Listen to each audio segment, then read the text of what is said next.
In the world of 7 billion people, the most frequent question that everyone asks, is there life after death? Almost every human being is bothered a few times in his life thinking what's gonna be in the day after. Once I will move and transfer to another world, would I become sent and it will be over? Or actually there will be continuation to my spirit? In many surveys throughout the world, many people answer, more than 70% of the people, that they believe there is an afterlife. The question that we have to ask, and this is what we're going to focus on in this film, can it be proven scientifically? We're going to speak in two different fields. One in the scientific, according to parapsychology, and one according to Judaism, according to the Jewish Torah, which was given to the Jewish people 3,323 years ago. Millions of Jews were standing around Mount Sinai when Moses spoke to God. Millions of them heard the voice of God for the first and last time in history. That Torah that was given to the Jews in front of millions of witnesses has transferred from generation to generation throughout the entire world. And there are many communities in the world today that are still holding the same original text of the Torah as exactly it was given to Moses in front of the nation of Israel. In the Jewish Torah, we have many indications and proofs that God spoke about the existence of the soul once it's transferred to the afterlife, to the spiritual life. We're going to focus on different parts of the written and the oral Torah, and also according to the Kabbalah, which is the mystical part of Judaism.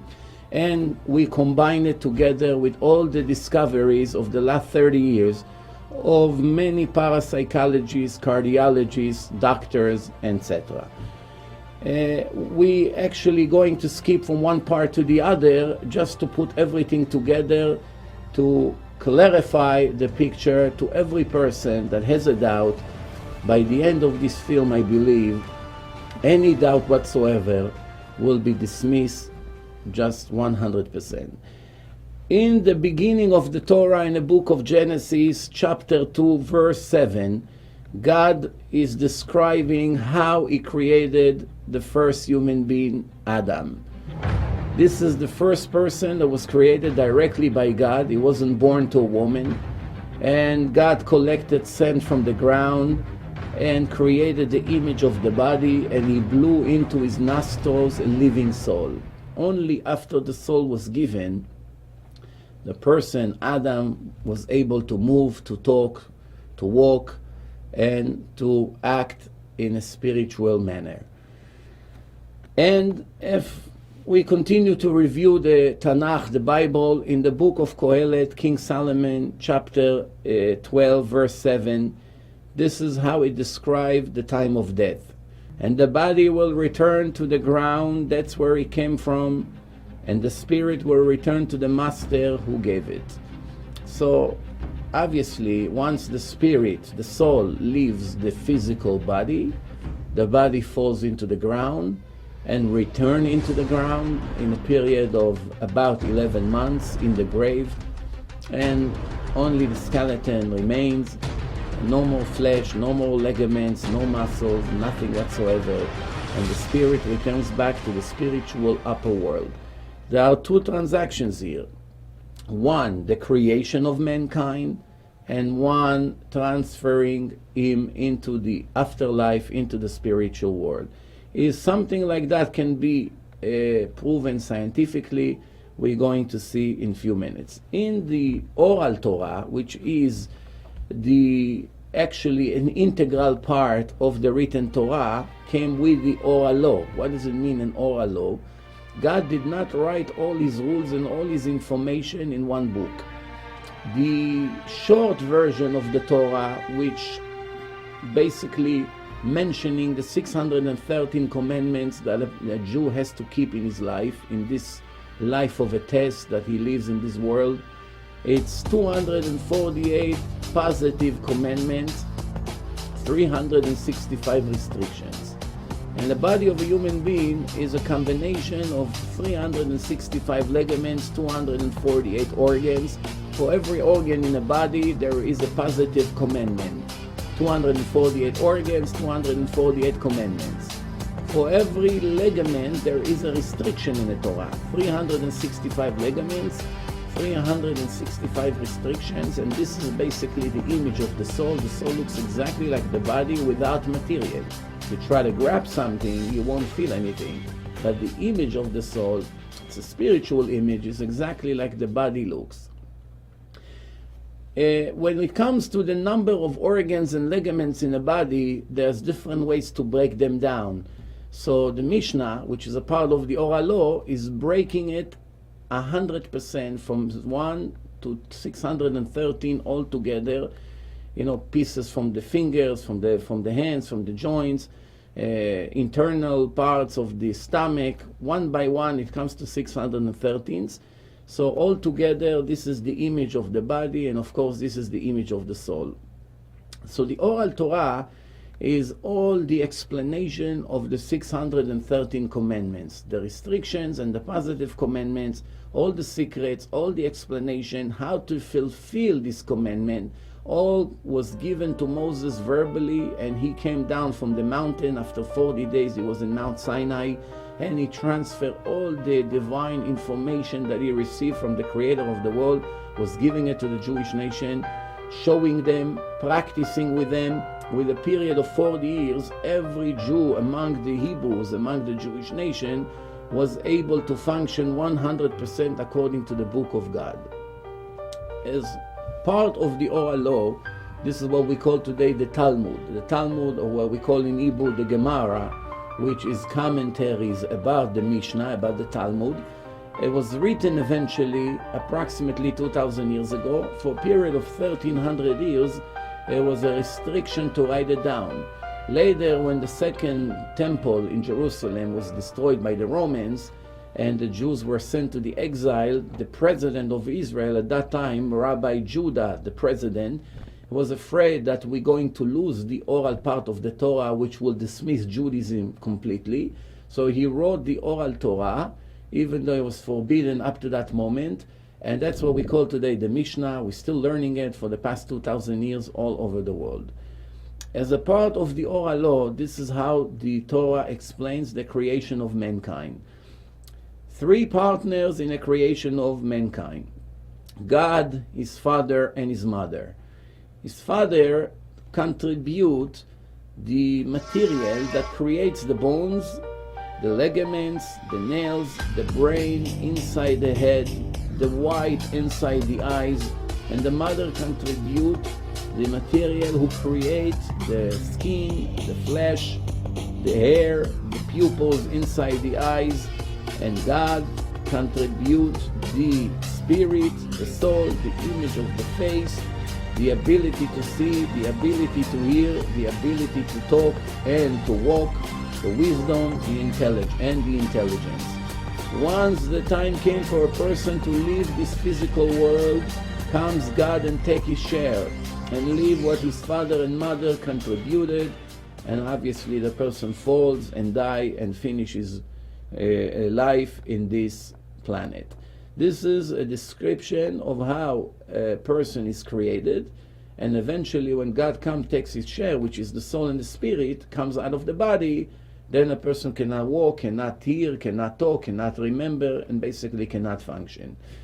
And as I mentioned before, there are 613 commandments, and believe it or not, 3 of them is a direct, clear requirement not to communicate with the deceased people.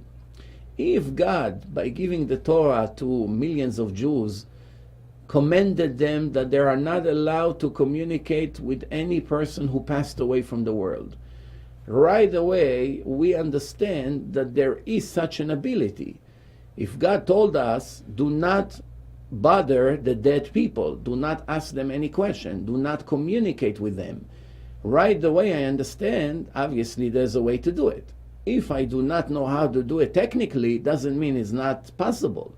So if God told me, do not communicate with them, that means I have a way to do it. How many different ways? 3 different ways to communicate with the deceased people. According to the language of the Torah, the ancient Hebrew, this is how it sounds. Lo yimatze becha shoel ov v'idoni v'doresh el hametim. 3 different ways. First one, in Hebrew, it's called shoel ov. Second one, Gidoni. And the third one is Doresh el Hametim. This is in Deuteronomy 18, verse 10 to 11.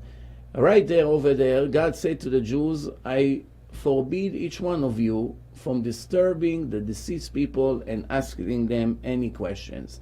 There are 3 ways to do it. Today we use a modern language. We use the word medium. There are ways, what we call Ouija board, to communicate with souls of people who passed away from the world. There's other ways to do it today, and we use different terms, but actually this is exactly what the Torah was referring to. So, in the book of Iyov, Iyov was a Gentile prophet. He wasn't Jewish, but he was a holy man, a very righteous man, who suffered a large part of his life. And the book that he wrote with the divine inspiration is an integral part of the Tanakh, of the 24 books of Judaism. And right there it says, Or uvasar talbisheni, skin and flesh is my alphet, uveatzamot vegidim tesochecheni, and you covered me with bones and ligaments. So basically, in that case, who am I? If my alphabet is the flesh and the skin and the bones and the ligaments, what's left in me? Who am I? The answer, of course, later we will understand that I am 100% a spiritual, divine soul that was pushed into my body and makes the body able to move and to function. We're going to review it shortly. So, in the book of Isaiah, chapter 2, this is what it says, from the human being that has a soul in his nostrils.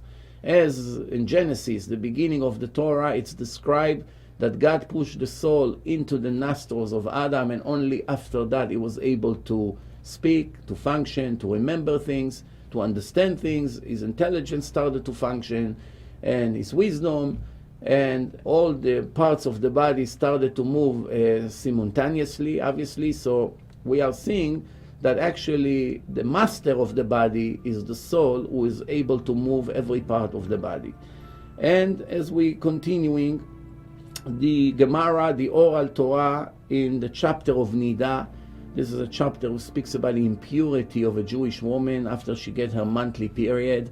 She has to wait a few days until all the bloods disappear from the body, and then wait 7 more days and go into the natural water, spring water or rainwater, and that purifies the body. We are not talking about clean body. We're talking about spiritually pure. A body can be dirty but pure. A body can be very clean but impure. So we are talking about a spiritual term here. So this is one of the laws that applies to a Jewish woman. And over there in page 30 in the chapter of Nida, it's explained about how the baby is in his mother womb. And this is what the Gemara says. A baby has like a spiritual candle above him and gives him the ability to review the entire world spiritually, like a vision, a spiritual vision. And there's an angel who teaches him the entire Torah. The Torah is wider than the ocean, it's very, very large.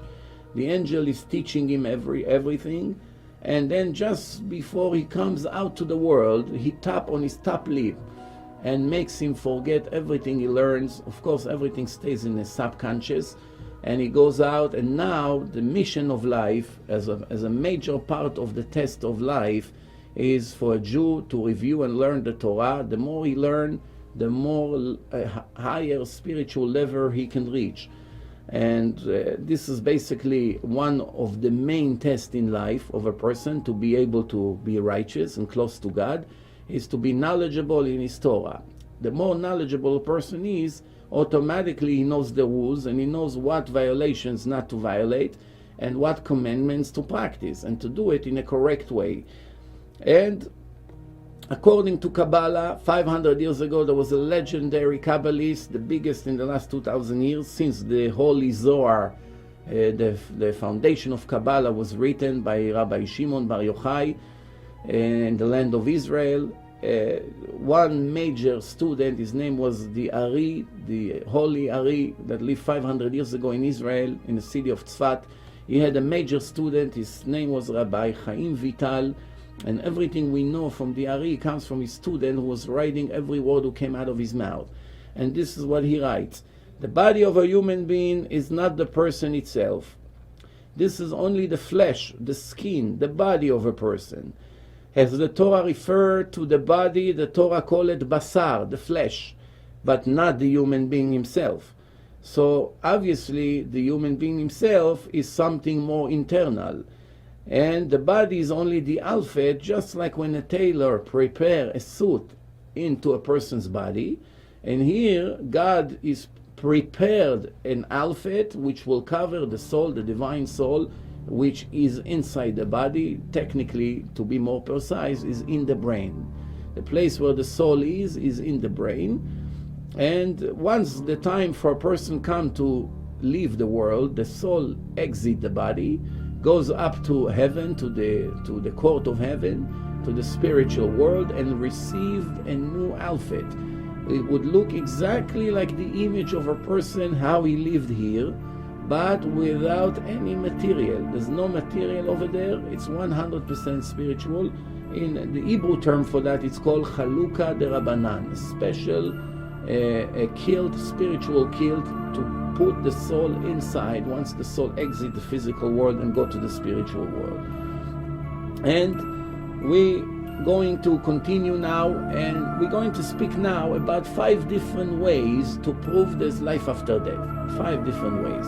First one, it's called clinical death, out of body experience. The second one called seance, which is communicating with the deceased people through a medium, which is a third party, a middleman who has spiritual abilities to be able to communicate with people who passed away from the world. We'll give you example of famous mediums in the past. The third way to prove it, it's called reincarnations, which means there is a concept that the soul exits one body and comes back again to this physical world in a new body.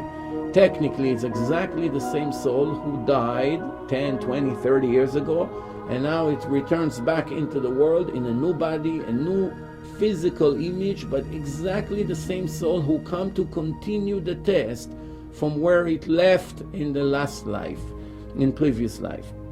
The fourth way to prove it, it's called regression. By hypnotizing a person, hypnosis, it's a very strong way to prove that there are reincarnation, there is life after death. The soul remains somewhere and returns back to this world sometimes yes, sometimes no, but the soul definitely does not die. And once we make a regression with a person, we are able to transfer him back in time, even to times before he was born in this present life of him. So the fifth way, it's called dibukim. This is a very unique way. Once in a while, it's a very, very rare phenomena that a person, just like you and I, that is normal living in this world, receiving another soul into his body, which means up to now he had one soul, and at one moment in his life something happened. We're going to explain what. Another soul entered the body. He did not invite that soul. He did not wish to have 2 souls in his body, but another human being without a body entered the same body, and now there are 2 souls, which is very similar to one plane with 2 pilots. Each one is trying to grab to his own direction. One is trying to turn the plane to the left, one is trying to turn it to the right. Obviously the one who is stronger, is more dominant, he will decide where the planes will aim to. And this is exactly now 2 souls. The one who takes control of the vocals, he's the one who speaks. And then the other one can speak, and sometimes you see 2 different voices, 2 different accents, sometimes 2 different languages. Sometimes male and female in the same body. As I say, this is a very, very rare phenomena, and we have books in the last few hundred years who describe few of the famous dibukim that happened to people in the past, and how the rabbis were able to remove these extra soul out of the body according to the secrets of Kabbalah. And this is the 5 ways that we're going to prove that there is definitely life after death. And when I say proof, we means 100% proof. If we're still left with a doubt, even though we improve our faith and belief, it's still not satisfying us enough, because we want to reach knowledge, not believing. Believing means not knowing. We want to get to 100% knowledge, that when the time comes for us to leave this world, everyone according to his time, we are not going to actually die. Only the body will die, but the soul will remain, and something is going to happen to the soul, which we're going to describe soon exactly what. Today, one of the most famous debate and argument throughout the world in the last few decades is what's considered the time of death. Believe it or not, this is a question that many intellectuals are arguing about for a long time. It's in the Supreme Court of the United States, in the Supreme Court of Israel, and in other countries. It's among the rabbis, it's among different religions. Many are arguing when exactly is the second that a person is considered 100% dead.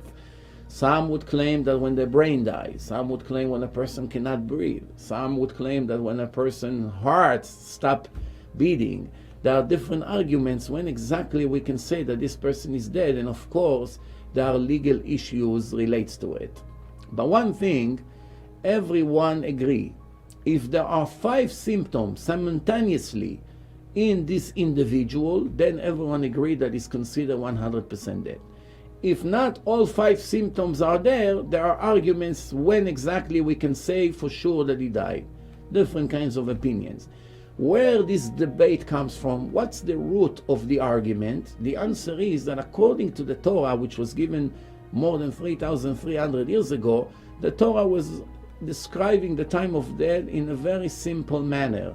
The Torah says a person that is able to breathe is alive. Once he cannot breathe anymore, within a minute or two, of course, he died. There's no debate, no argument. Everybody understands this person is dead, and that's the end of the argument. The problem is that today there is all kinds of artificial ways to revive a person. There are all kinds of advanced machines and equipment. We give the person oxygen. We have all kinds of things to affect his brain and his heart. All kinds of ways to extend life. That's where really the arguments begin. Is this person considered already dead, that we are reviving artificially, therefore is considered dead legally? Or since after all, he's still breathing, or even though with the help of the equipment, we cannot declare him as a dead person.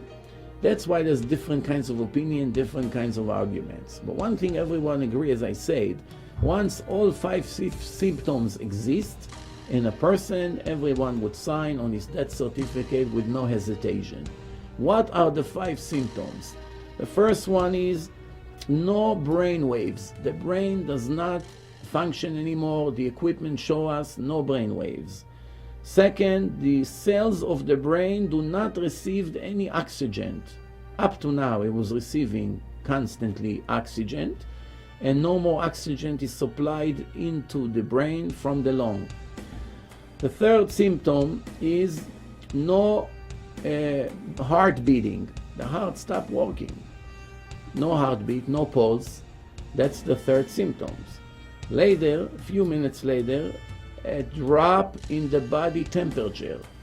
The temperature of a body which is about 38 degrees Celsius or 98 Fahrenheit, all of a sudden, a minute or two later, begin to drop another degree and another degree, and obviously we touch the person, we feel that he's much colder than before. And the fifth symptom is no feelings. A person, you can pinch him, you can burn him, you can cut him, the nerve system is not functioning, no feelings, it does not feel anything. Once those 5 symptoms exist in one individual, then we will know 100% that he's dead. When 5 symptoms occur to one person, what are the odds that this person will return back to life?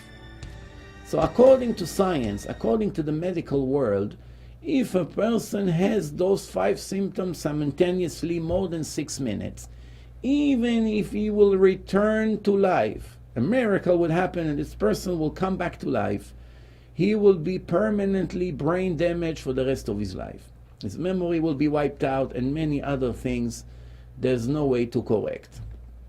But believe it or not, every rule in creation has an exception to the rule. We understand that part from different fields.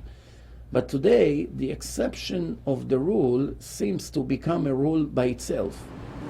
And to have this breath of freedom was amazing to me. I didn't care where it was. It was better than where I had just been. It was almost like an abyss, a nothing. Nirvana, if you want to put it. No, I know I crossed over. Danyon Brinkley, Tim Spinnard, Kimberly Thompson, 3 people who believe they left their bodies, transcended the boundaries of time and space, and traveled to a place they feel is heaven. There are many, many people, many thousands of people in the world that were declared completely dead for more than 6 minutes. And later they returned back to life even after 40 minutes and even after hours. And they came back to normal life, remembering 100% everything that happened to them before the accident or before the heart attack and what's happening right now. They recognize people and there's no permanent brain damage. Very difficult for the doctors to explain how something like this is possible because it's obviously an exception to the rule, but it's a fact. More than 30 million people reported in the world that they died and they returned to life. Some of them less than 6 minutes, some of them more than 6 minutes. A friend of mine was driving, she hit a fire hydrant, and I went through the windshield of the car, but I experienced it from the back seat. I watched myself leave the front seat and go through the windshield. Fantastic reports, made even more baffling to experts because the people who come forward have absolutely nothing to gain and much to lose in revealing their intimate and often embarrassing encounters. In the United States alone, more than 8 million people reported clinical death, out-of-body experience. The soul came out of the body, they were able to see the room, the place of the accident, and later they returned back into the body and came back to normal physical life. This is only the amount of people who bother to go to their doctor and reported what happened to them last night. Many people do not bother. They just see that something strange happened and they move on with their life. So obviously the numbers are much, much more than 30 million, but even 30 million is more than enough to base our proof on. Let's move on. I'm going to use the most famous names in the parapsychology world. People who spend more than 20 years of their life every day, every hour in hospital, reviewing people who died and came back to life, interviewing doctors, cardiologists, heart doctors, and writing books and articles to conclude what they found in their research.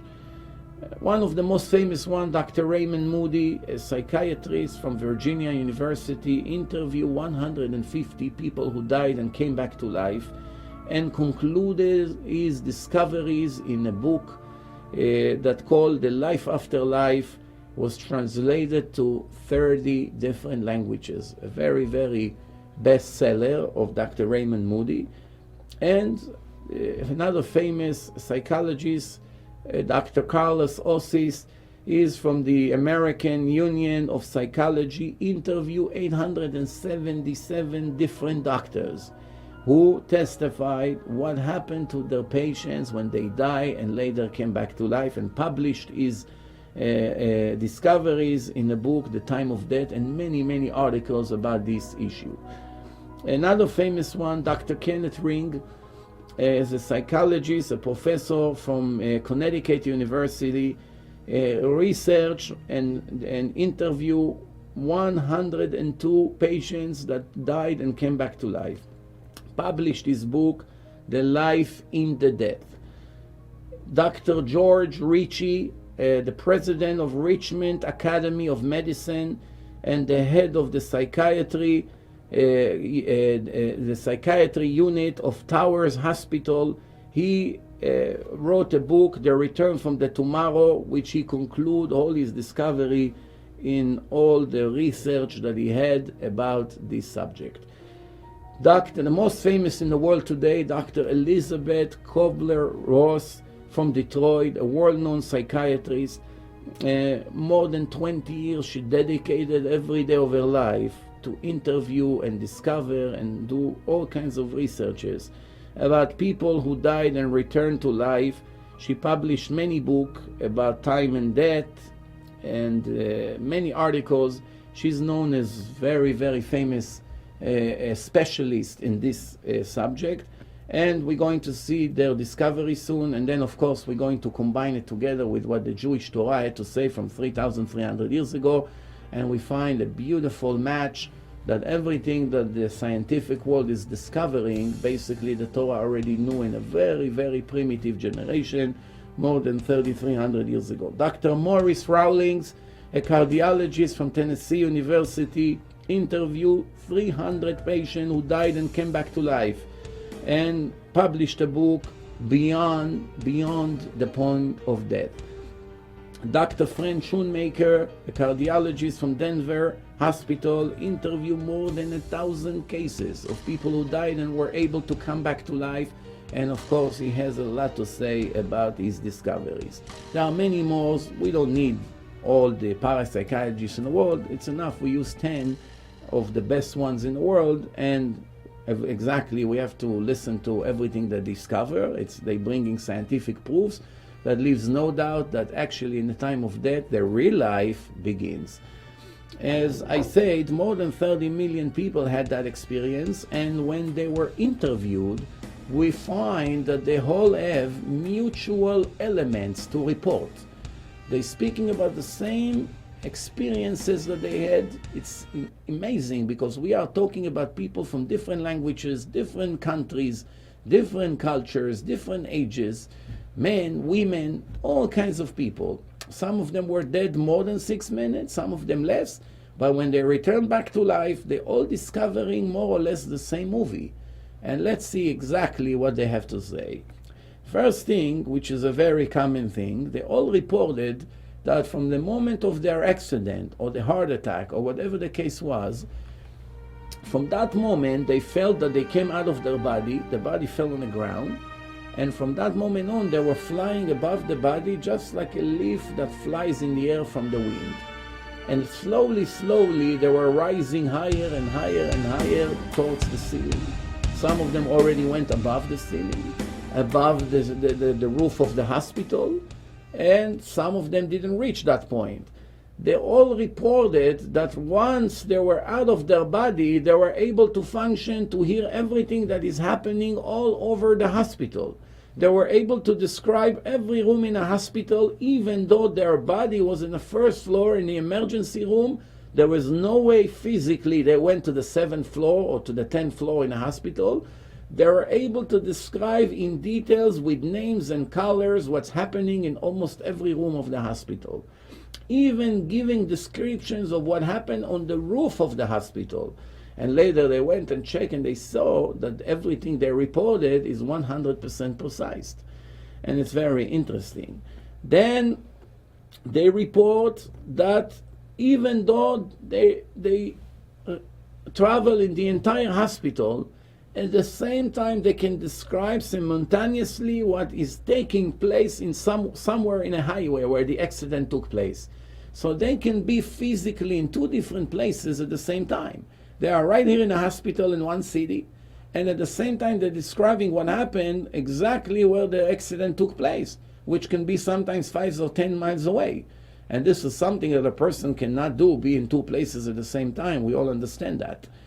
And then they begin to report that they enter a very dark tunnel. In the beginning it's very dark, and then a few moments later they begin to see light, and the light's becoming more and more brighter and brighter, until it's so bright that all of them say that they never saw in their entire life any light in this physical world that comes anywhere near this amazing light inside that tunnel. And then, of course, they begin to describe a spiritual connection, a wonderful feeling that they had communicating with this light. The way of communication was a little bit different than the way we communicate with each other, There was no voice coming from their mouth. It was all telepathy. Once a person thinks before he talks, over there you don't need to talk. As soon as you think, the other entity already got your message and transfer you information through telepathy. Then they describe that there was like a valley, that in the beginning, as I say, it was dark, but later they started to see the light. They saw mutual circles, that they flying inside the circles in a very fast speed, and there is a ring, a voice that they hear become louder and louder by the minute. And later they begin to see some of their relatives and friends who passed away before them. There are people, deceased people, grandmothers, grandfathers, uncles, good friends who passed away, and they see them flying around them. This is a very interesting image, that a person feels that all of them came to welcome him to the next world. And as I said before, remember, this is people from different cultures, different religions, different ages, completely different. Obviously, there's no conspiracy that millions of people throughout the world all decided to describe the same lie. It's impossible to even imagine such a thing, so it's all authentic. Then after they see the relatives, they begin to review their entire life in very fast pictures, snaps, one picture after the other, millions of pictures describing 30, 40, 50 years of life in the right chronological order, which is very interesting. It's not a regular video, just like a movie that we see today. It was very, very fast pictures. The ability of the brain is 1,000,000 times greater or even better, because here in this physical world the brain is limited. It's just as much as a person can receive. But over there was no limitations. You can see millions of pictures from the time you were crawling on the rug as a baby until you became 50 years old, and then something happened and you died, and later, a few minutes later, you returned back to conscious, to life, and you describe all your entire life in fast pictures from A to Z. And in different parts of the world, different kinds of people, different languages, etc. And let's read some of the things that they had to say. I was up. I saw my body laying on the surgery bed. I saw how the doctor is working and operating on my body. I saw they connected the electrical shock, and I saw my body is jumping every time the doctor connected the electric to my chest. A few seconds after, I felt that I'm falling heavily back into my body, and I opened up my eyes and I returned back to conscious. Another person, I knew I'm dying, but there's nothing I could do about it. Nobody heard me. I was trying to scream, to get attention, to try to save my body. I was out of my body, there's no doubt about it. I saw my body in a surgery room. I heard the doctors is giving up on my life. I felt horrible because I wasn't ready to die. Another person, I was out of my body, there's no doubt about it. But I knew clearly there's two possibilities. One, that I will return back to the life, and another one, that I will remain over there and will not return. And they reported that in the beginning, there's a great feeling of peaceful feeling, spiritual pleasure. It's hard to describe in words. In the beginning, they feel that they are with such a beautiful spiritual connection to this light, to the spiritual light, and they report that they never felt such happiness in their entire life. I was out of my body. In the beginning, I felt horrible, but then I started to see this huge light, and it was covering me from all over. I felt warm, but I wasn't blinded. At the same time, when this light was very close to me, I felt that I still able to see the operation room, the hospital, the doctors, the nurses, and everything else. It was an amazing light, wonderful, beautiful, shining, covering from all over, very highly spiritual. Love that I never felt in my entire life. I felt a great connection. It was very powerful, full of mercy. When I was there in front of this light, I felt so great. I thought to myself, it's better I will not return. Some reported, not all, but some reported that there's a point that they reach a line, and everybody understands in their mind that once you cross this line, there's no return. But as long as you did not cross that line, it's possible for you to return back into this existing life. And we continuing, they reported that they saw their relatives, their friends, they come to welcome them, and they feel that, you know, it's a very special meeting. They didn't expect to see these relatives over there. This is people I knew from school, friends that passed away from my school, from my elementary school, from my high school. I saw them very close to me. I felt their presence. I saw my relatives. They all passed away, but they all came to welcome me into the next world. I saw them clearly in my brain. I saw them with their image, with their fingers, with everything, with their legs, image, and etc. And this is an example of a Gentile that describe how he concluded this experience that he had. As I said before, they all reported that they reviewed their entire life. From the minute they remember they started their life to the minute of the death, they basically saw every image of their life in a very, very fast order, the right order. And this is a Gentile that this is what he had to say when he came back to life. He said, I was very embarrassed for many things that I saw. They showed me what I've done wrong. I felt to myself, I wish I would have not done those things. I wish I can return back to that moment of time and correct them and redo it in a proper way. Major disappointment that I did not do anything substantial in my life. I did not achieve anything. I do not know anything. I did not complete one thing in a perfect way. And this is a Gentile that, according to the Torah, the Gentiles, in order for them to be righteous, all they have to do is to keep the 7 laws of Noah. After the flood, 4,200 years ago, the world restarted. God wiped out all the wicked people from the world and started a new world from 8 people who remained in the ark. Noah and his wife, his 3 sons, and their wives. The world restarted 4,200 years ago. From then until now, we have 7 billion people. In a period of 4,200 years, many generations developed from these 8 people. And the Gentiles, which did not receive the Torah in Mount Sinai, so 900 years from the flood of Noah until the Jews received the Torah in Mount Sinai after the exodus of Egypt, 900 years, every person in the world was subject to keep the 7 laws that God told Noah after he came out from the ark. Then the Jews were collected and gathered around Mount Sinai and heard Moses speaking to God. He started to tell them the 10 commandments as the Torah described.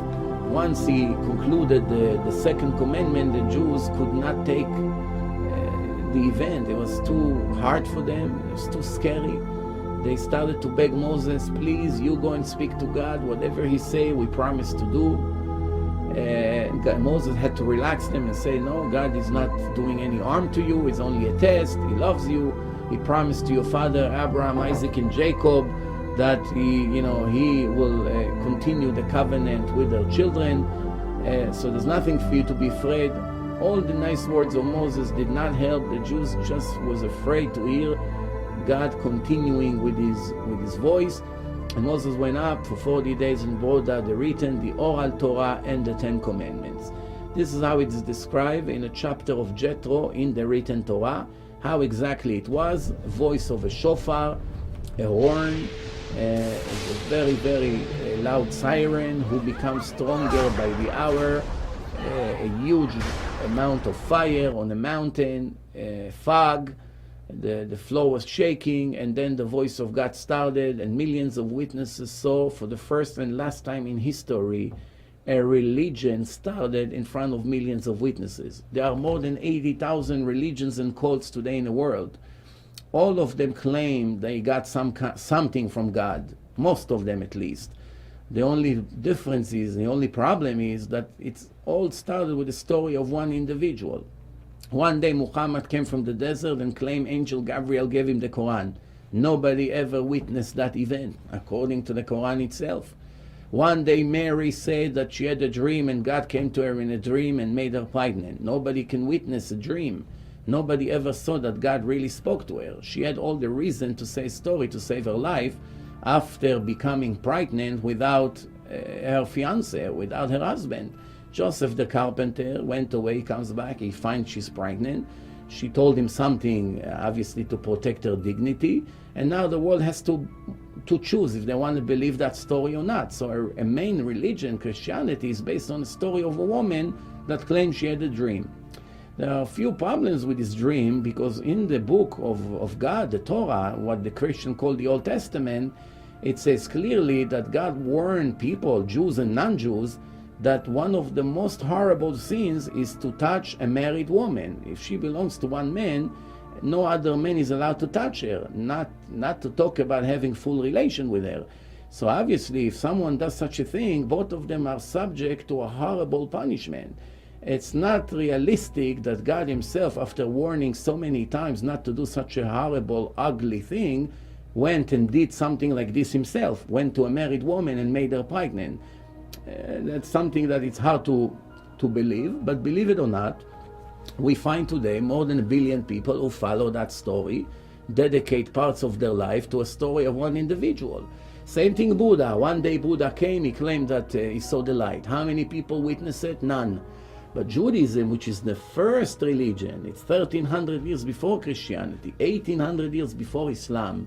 Buddhism is only 2400 years, so it's 900 years before Buddhism. Judaism started with millions of witnesses. No one would accept this difficult religion that has 613 commandments, more than any other religion to keep, unless if they saw something solid. No one would just believe a story of one person who would change their life drastically just because he claimed God spoke to him. And obviously there are many, many proofs, which I spoke about it in my film Torah and Science. Everyone who is interested will watch that film. There's hundreds of proofs over there that leaves no doubt that the Torah is 100% divine, and only the Torah. What Christians call the Old Testament is the only valid book that was given by God to people on this earth. No other book or no other cult or religion was given by the real God. Only individuals like me and you invented that book. It's full of errors, full of contradictions, many mistakes, many human errors that leaves no doubt that God was not able to write a book with so many human errors, because God is divine, is perfect, and etc. So here, since the Gentiles has to keep only 7 laws, we have a testimony of a Gentile who came back to life and claimed that he felt horrible and he realized that he did not complete one major thing in his life. Obviously, we're talking spiritually here.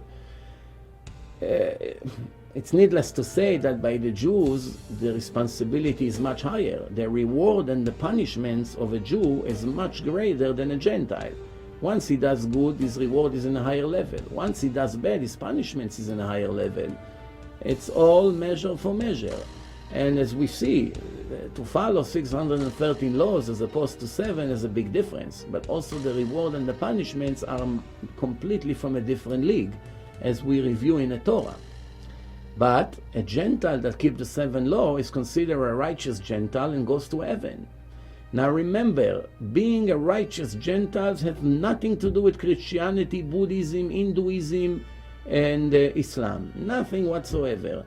This is a man-made religion that people that decided to make a book, as I said before, full of errors, and they made all kinds of laws. This is all man-made laws, all kinds of fasts, all kinds of customs that was made by people. If you want to follow it, it's your choice. If you want to follow really the request of your Creator, you have to go into the Torah as a Gentile and of course as a Jew. And over there you have all the instructions, what's recommended to do and what is not. So we move on.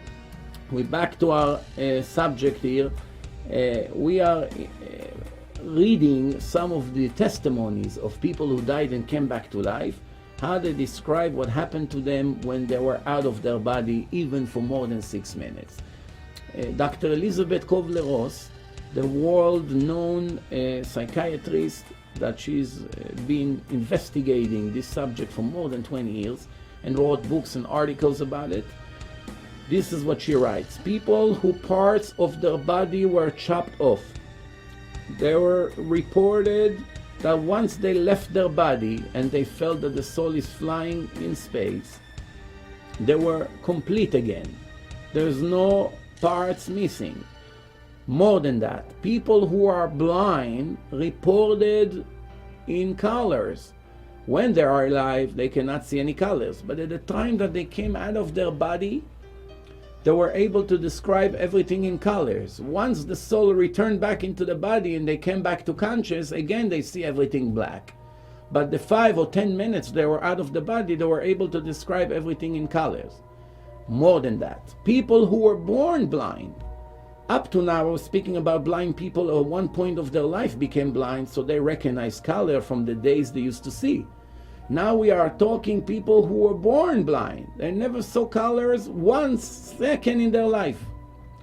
People like that died and came back to life, the few minutes that their soul were out of the body, they were able to describe everything in color. How such a thing is possible? For a person, if you take a blind person and try to explain to him the color blue, no matter what you're going to say, he cannot imagine the color blue. He never saw it. You tell him it looks like green. He will ask you, what's green? You tell him it looks like the sky. He say, what's the sky? It's relaxing. It's like the ocean. No matter what you say, he doesn't have any idea what you're talking about. You show him 1 second blue and you return him back to be blind, that's enough. Now he knows what blue is. It's already recorded in his memory. But people who were born blind reported in colors. What does it mean? It means that in previous life, they did see colors. They recognized color from somewhere, not from this physical life. This physical life that they live right now, currently, they never saw colors.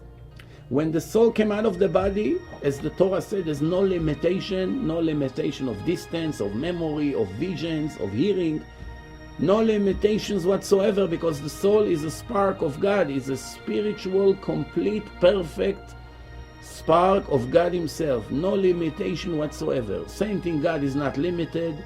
The divine soul that was pushed into Adam's nostrils, into every human being, is 100% spiritual with no limitation. The limitation exists only when the soul enters the body. Once the soul is in the body overcoming the ability of the soul and limits the soul. Once the soul exits the body, it can see to 4 directions simultaneously, can hear everything that happens around. No limitation whatsoever.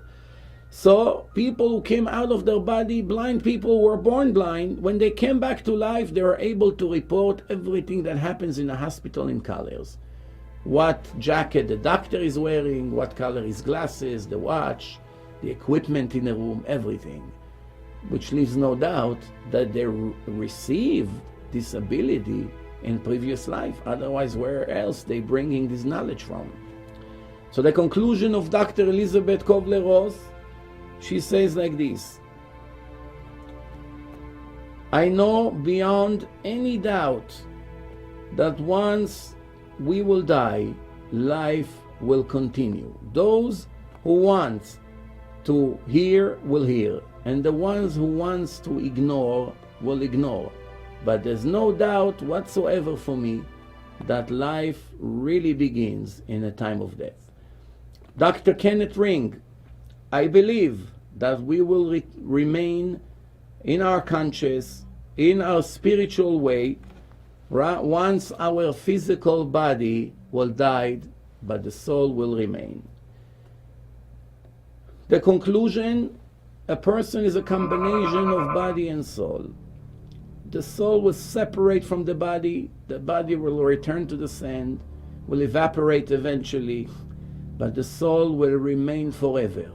There are few possibilities according to the Torah and Kabbalah what can happen to that soul.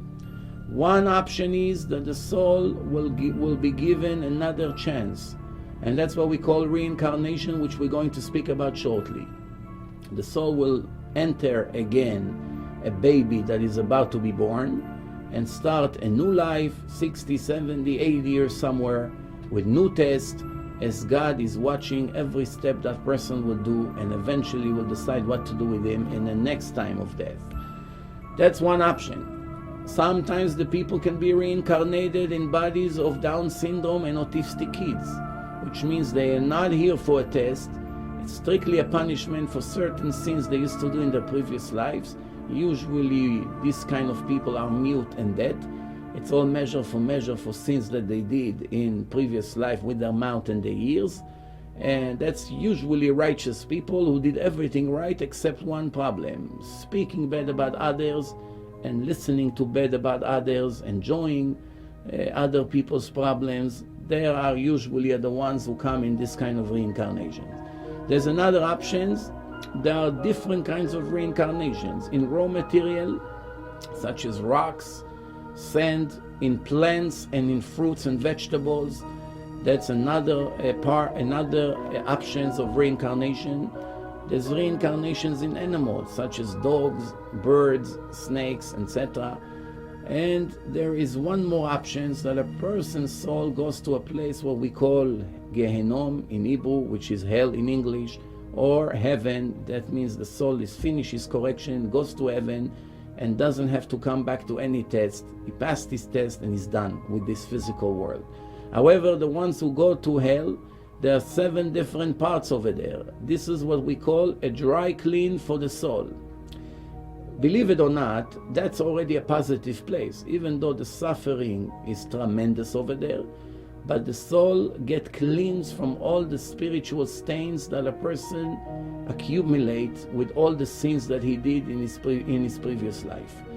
Once the soul gets clean completely, the soul will enter heaven and remain there until we're going to different parts of the world, which will be the days of Messiah, the resurrection of the dead, the 7,000 of the creation, and then later the life of eternity, which is a whole different subject, a whole different lecture.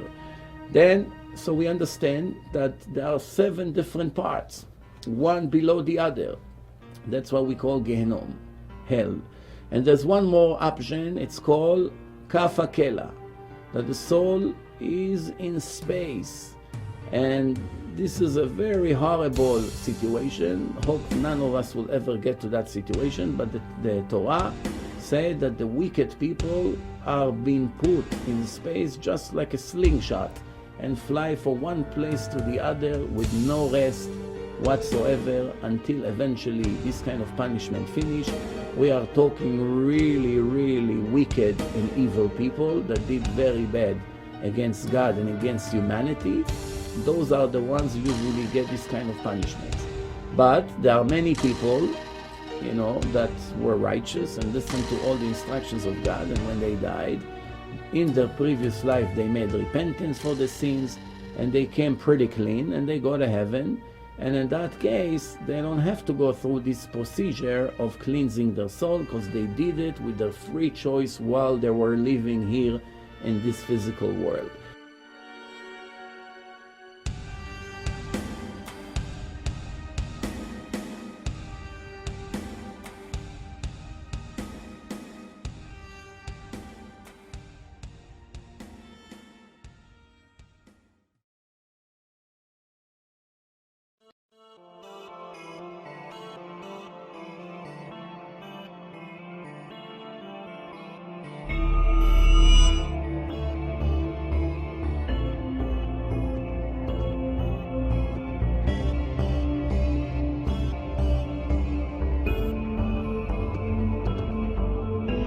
Let's read what the Torah had to teach us 3,300 years, and it was given to Moses in Mount Sinai, about the afterlife, about life after death, about reincarnations, etc. In the Gemara, in the Talmud, in the chapter of Passover, this is what it says. Rabbi Yosef, the son of Rabbi Yoshua, became very sick, and then he died.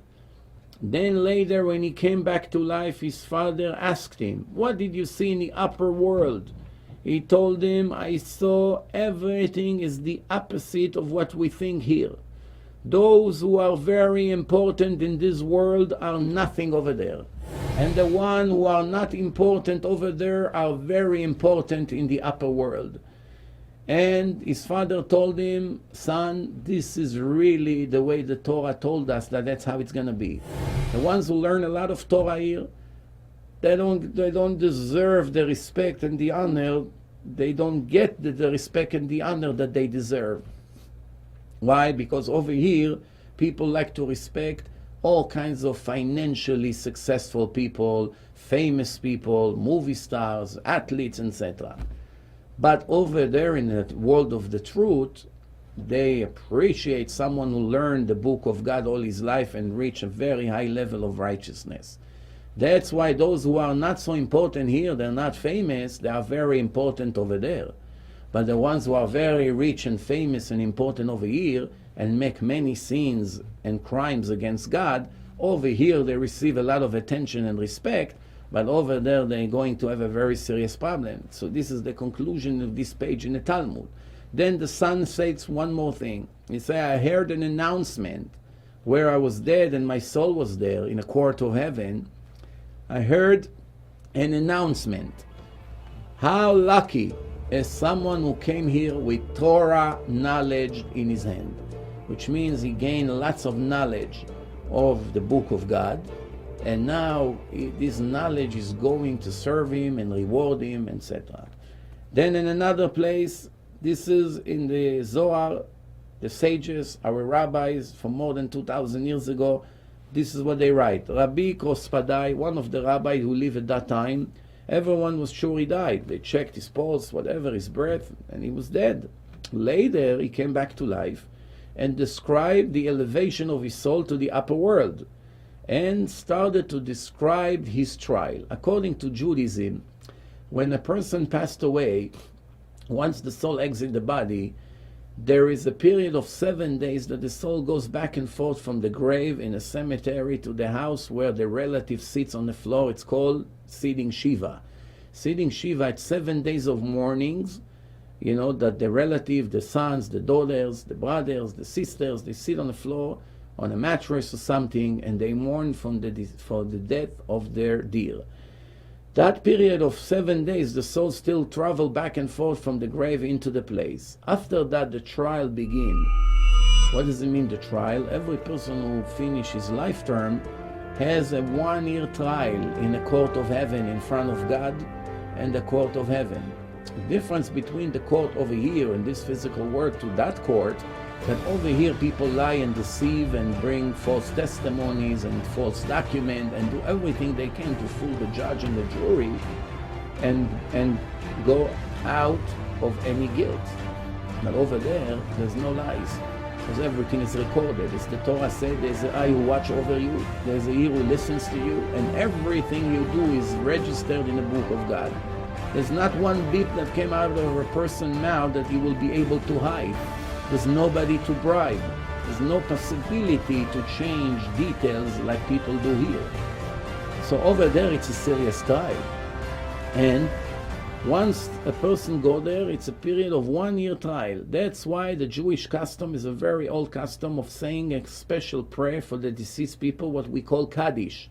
Special prayer that we say for a period of 1 year. There's no coincidence why it's 1 year. It's 1 year because our dear is standing in his trial in front of God in a court of heaven, and he needs every mercy that we can supply him. And that's the custom of saying Kaddish. The reason that people sit 7 days on the floor and they mourn, that's because the Torah taught us that the souls still travel back and forth to the house, from the house into the grave. So the deceased person is still able to see who really cared that he died and who doesn't care. And many other things that, you know, applies to the death of a person. Then the Zohar, the Kabbalah, 3 days after the death, the soul is still not sure if he's going to die permanently or return back to life.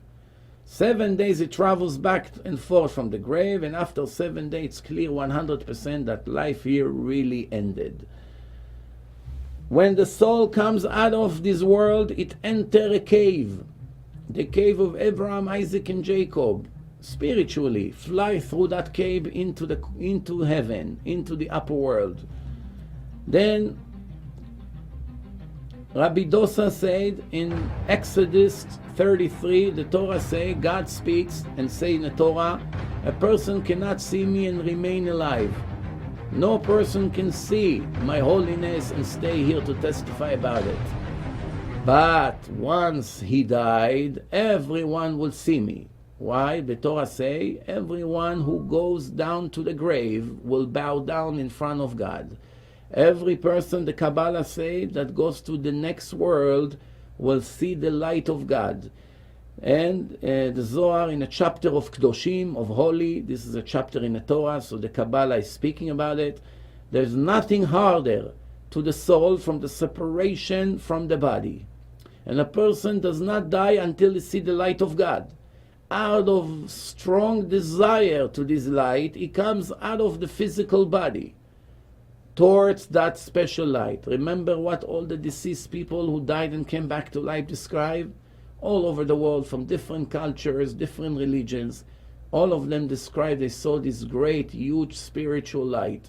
Everything being black at first and everything lightened to gray essences. Tim Spinnard was 14 years old when a school gym accident sent him tumbling headfirst into the hardwood. Spinnard says he left his body and started down a tunnel with other human forms. This was written more than 2,000 years ago and was given to the Jews 3,300 years ago in Mount Sinai. When the time comes for a person to pass away from this world, the soul comes out of the body and see the Spirit of God right away. Out of happiness to this image, he comes out of the body. If he's righteous, he stick to that light. And if not, eventually the light will disappear and he will stay to mourn from the separation from his body. This is in a book of Zohar, Kabbalah, in a chapter of leprosy, Parashat Metzorah, page 53. In the time of death, the person gets permission to see and understand all the mysteries of his life. Everything that happens to us here, we have no idea what's going on. You missed the flight, you were supposed to get married, in the last minute it got canceled. Some people have kids, some people don't have kids, some people lose a lot of money, some people make a lot of money, all kinds of sicknesses, all kinds of habits. There's things that is beyond any possibility of understanding what's happening to us. Almost everything in our life, it's not in our hand, except one thing, which is the free choice to be righteous or wicked. Nobody asks you if you be a male or female. Nobody asks you if you be a wealthy person or not. It's not in our hand. Whatever God's want, that's what's going to be. If we're going to have healthy life overall, or life full of sicknesses, it's not always in our hand. Yeah, we can keep ourselves a healthy lifestyle, but there's some kind of sicknesses that it's not in our hand. We cannot control it. And many things, if you get married or not, many people do everything they can to get married and they just couldn't. And some people right away, easily, they got married. Some people do everything they can to have children and they can't. Some people, right, one after the other, with no problems. And there are many, many other examples. The Torah says that when a husband and wife connects together, they have relation, and the woman conceived that night, it would take 40 days for the baby to be formed into a human being. First 40 days, not a complete human being yet. In the 40th day, he began to have pulse, brain waves, nerve system, everything. And that's very interesting, because the Gemara said, the Talmud, the oral Torah, teaching us that the angel come and take a drop of seed to the court of heaven, and they have to decide now which soul from all the deceased people who are waiting for another reincarnation to come back to this life for another opportunity, for another test. So which soul will be given to this husband and wife, this specific husband and wife? It's no coincidence. For millions of people who are waiting for another chance, God has to choose the one who match this couple, this environment, this city, this place. There are many, many factors here.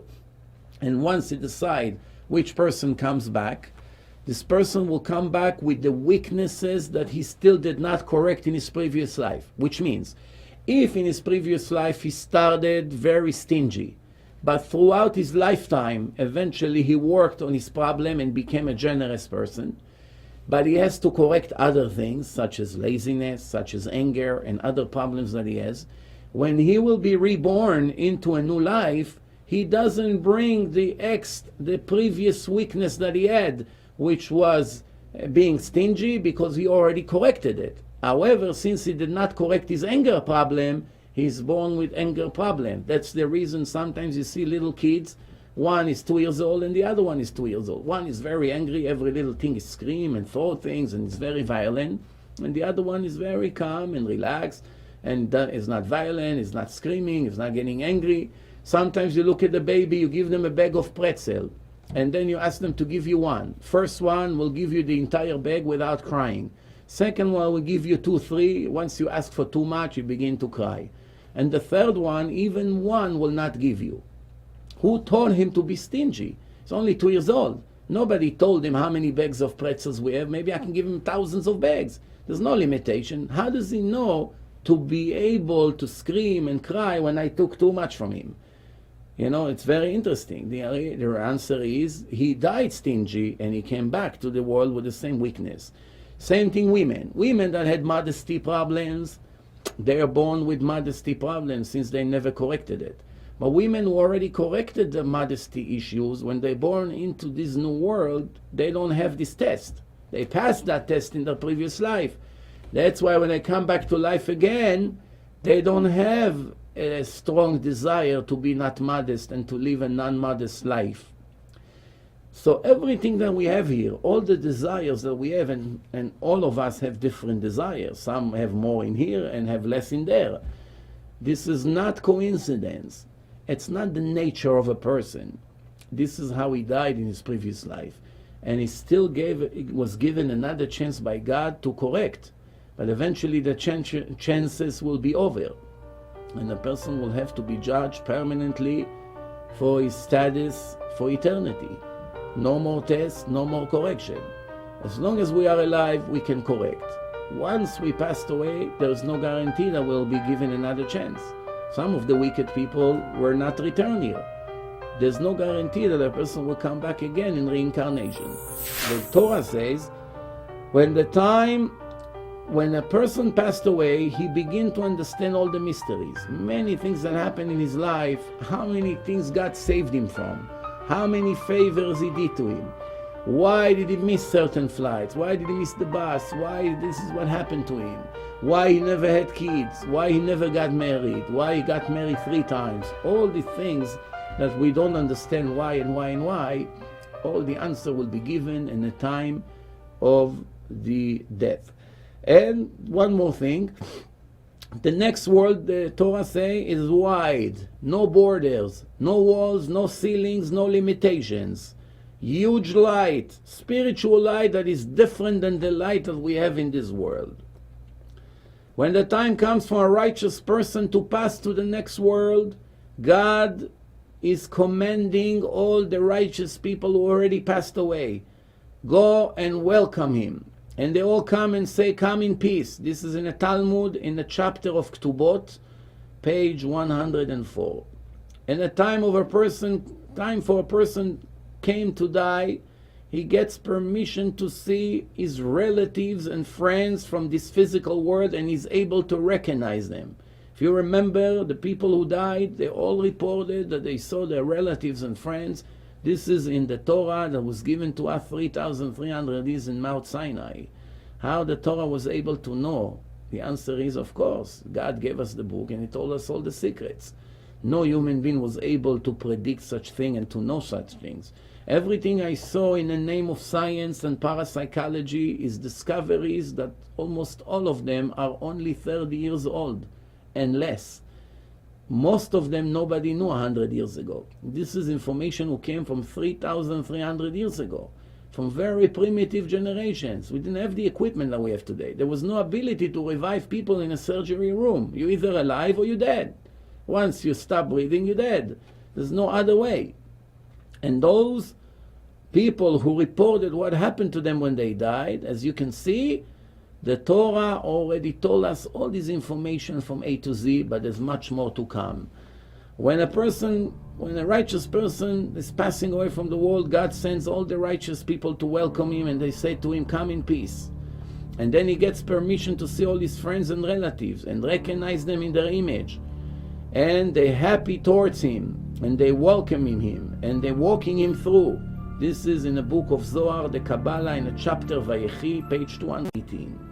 In the Gemara, in the Talmud, in the chapter of Brachot, page 28, it says that the president of Israel, in the time of the destruction of the second temples, when the Romans destroyed the second temple, the president of Israel, his name was Rabbi Yochanan ben Zakkai.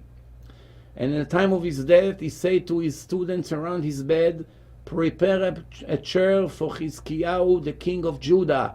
He came to welcome me into the next world. He was able to see already some images around him and recognize the president of Judah, one of the most righteous kings that the Jewish nation had, lived approximately 2,600 years ago, King Chizkiyahu. It's very interesting because I know of a person that when his father passed away was standing next to his bed, and they live in the second floor in a building in Israel. And about an hour before his father passed away, his father was constantly saying, why the neighbor from the first floor is here? Why the neighbor from the first floor is here? Remember, they live in the second floor, and he complained that he see the neighbor from the apartment downstairs. And his son thought that his father hallucinating, so he told him, Dad, forget about it. What do you care about the neighbor right now? You don't feel so good. Don't talk too much. You're dreaming, you're hallucinating. And the father constantly looking up and say, I see the neighbor. Later, when the father passed away, they found out that they came to collect two bodies from the same building at the same time. And they just found out that an hour before the father passed away, the neighbor from downstairs actually passed away before him. And he already was able to see her spirit around him in a room when she was already dead. Nobody else knew that she's dead, but he already saw it, which means that his soul started already to leave the body. The soul doesn't leave in a second. It's like dripping slowly, slowly. It's a divine energy.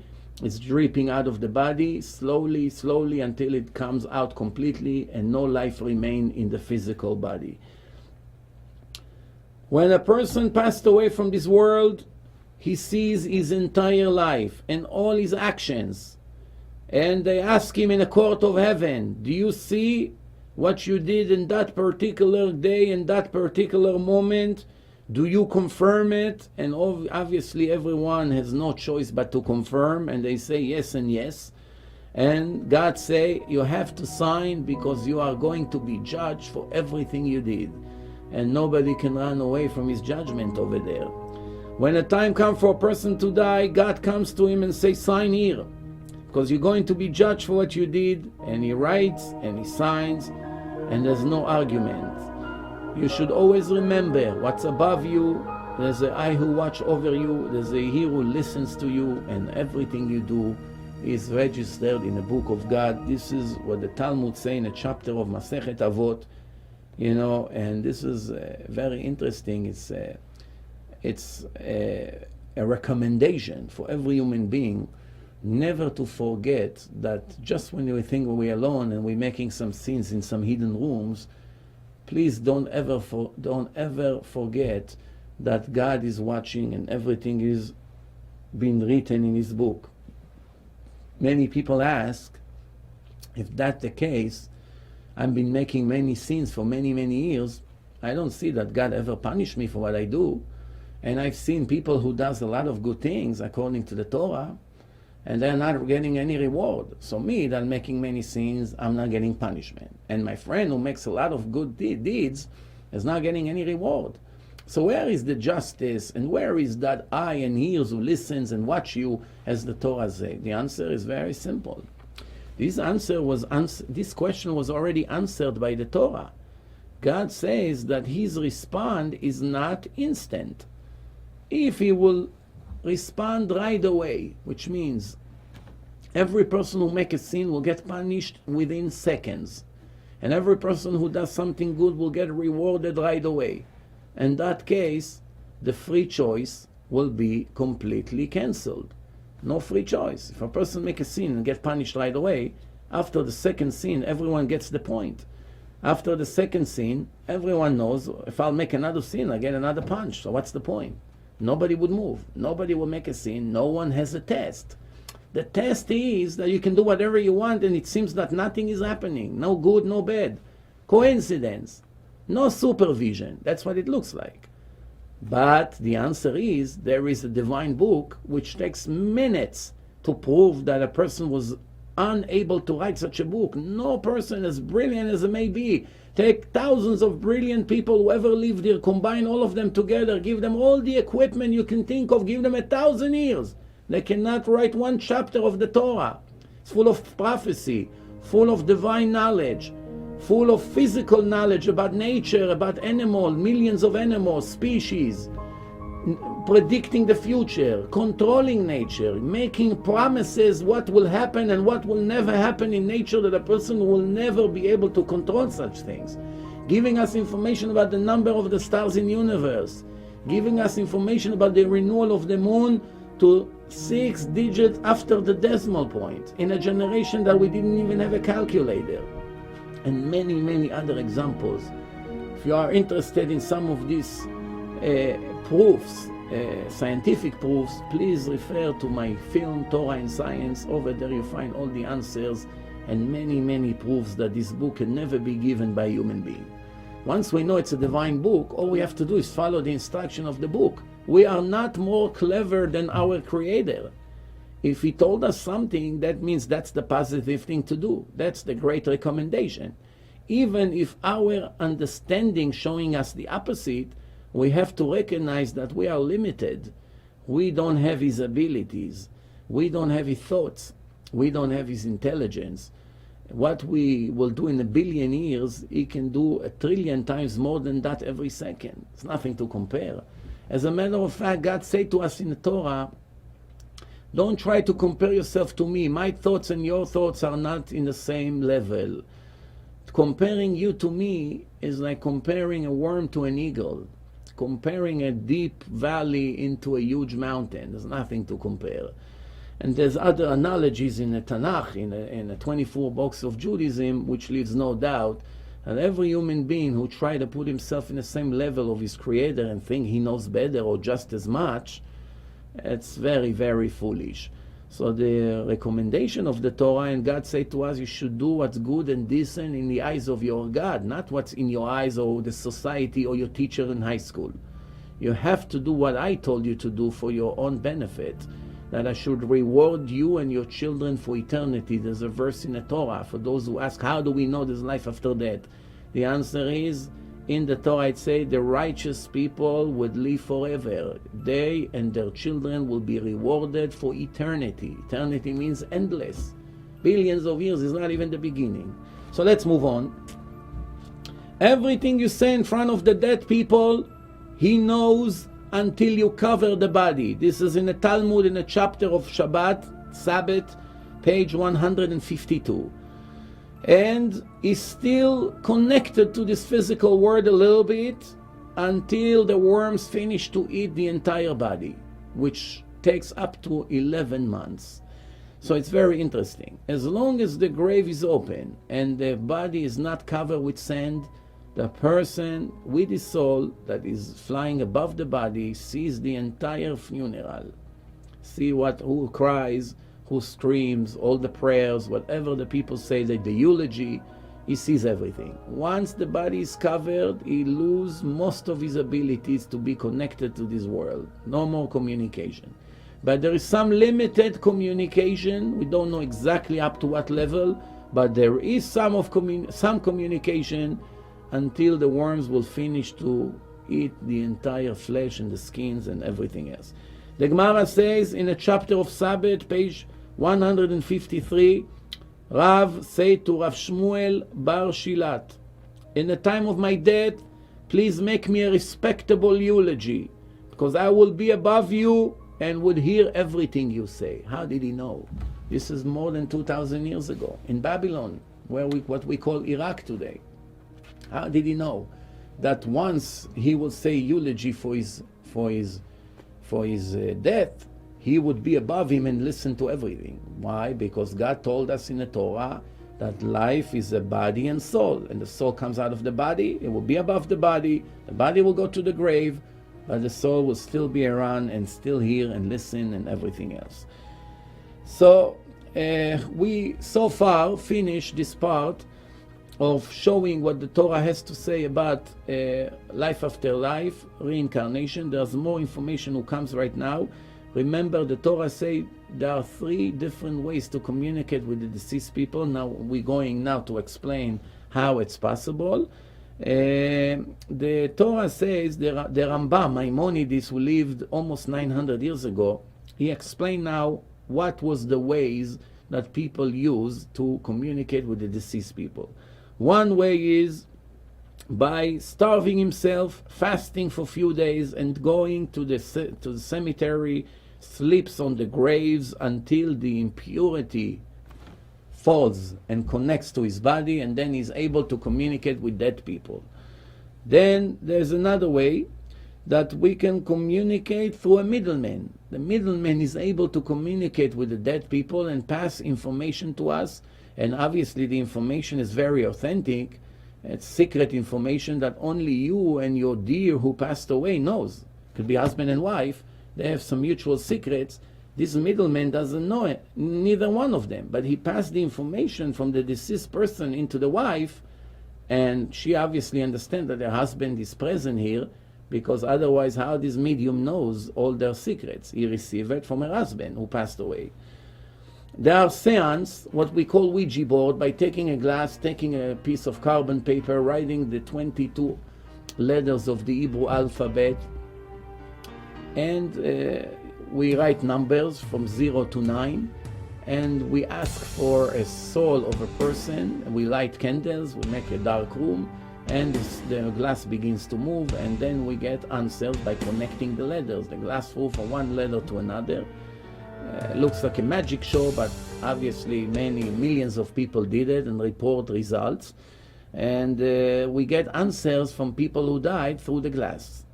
So this is another way to communicate this. In the Tanakh, in the Bible, in the book of Samuel, it described that King Saul was very worried because tomorrow there's going to be a big war with Amalek, and he didn't know what's going to be. He was very worried, and he went to a woman, a medium, and asked her to communicate with the spirit of Prophet Samuel.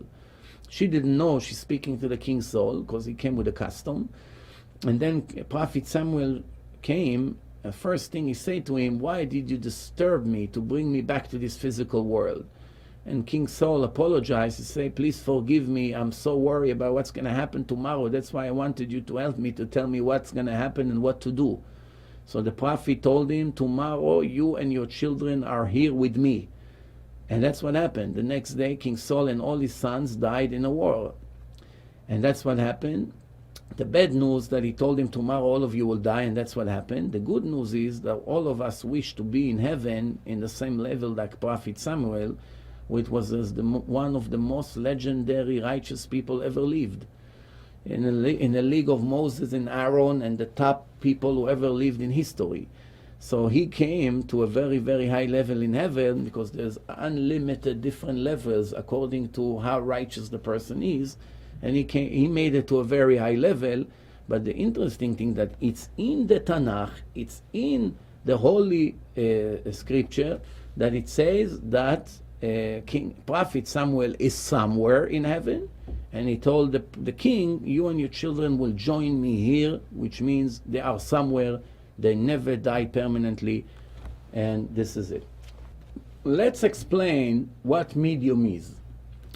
As I said, a medium is a third party, is a middleman who can sit between you and the deceased person. You want to get information from someone who passed away, and you cannot communicate directly, so you need an assistant, someone that is able to do it. I give an example from 2 very famous mediums in the past that were able to communicate with many deceased people and transfer information from them into their relatives. One of them, her name is Leonora Pfeiffer, and the other one is Eileen Gart.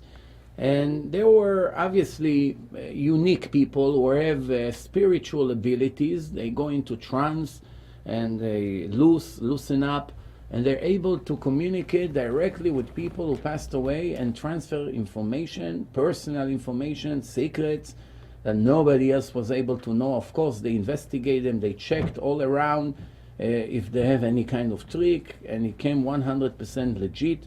Leonora Pfeiffer from Boston, she was able in a seance that she participated in to communicate between her customers to their relatives for a period of 40 years. She was checked by 7 different teams of investigators.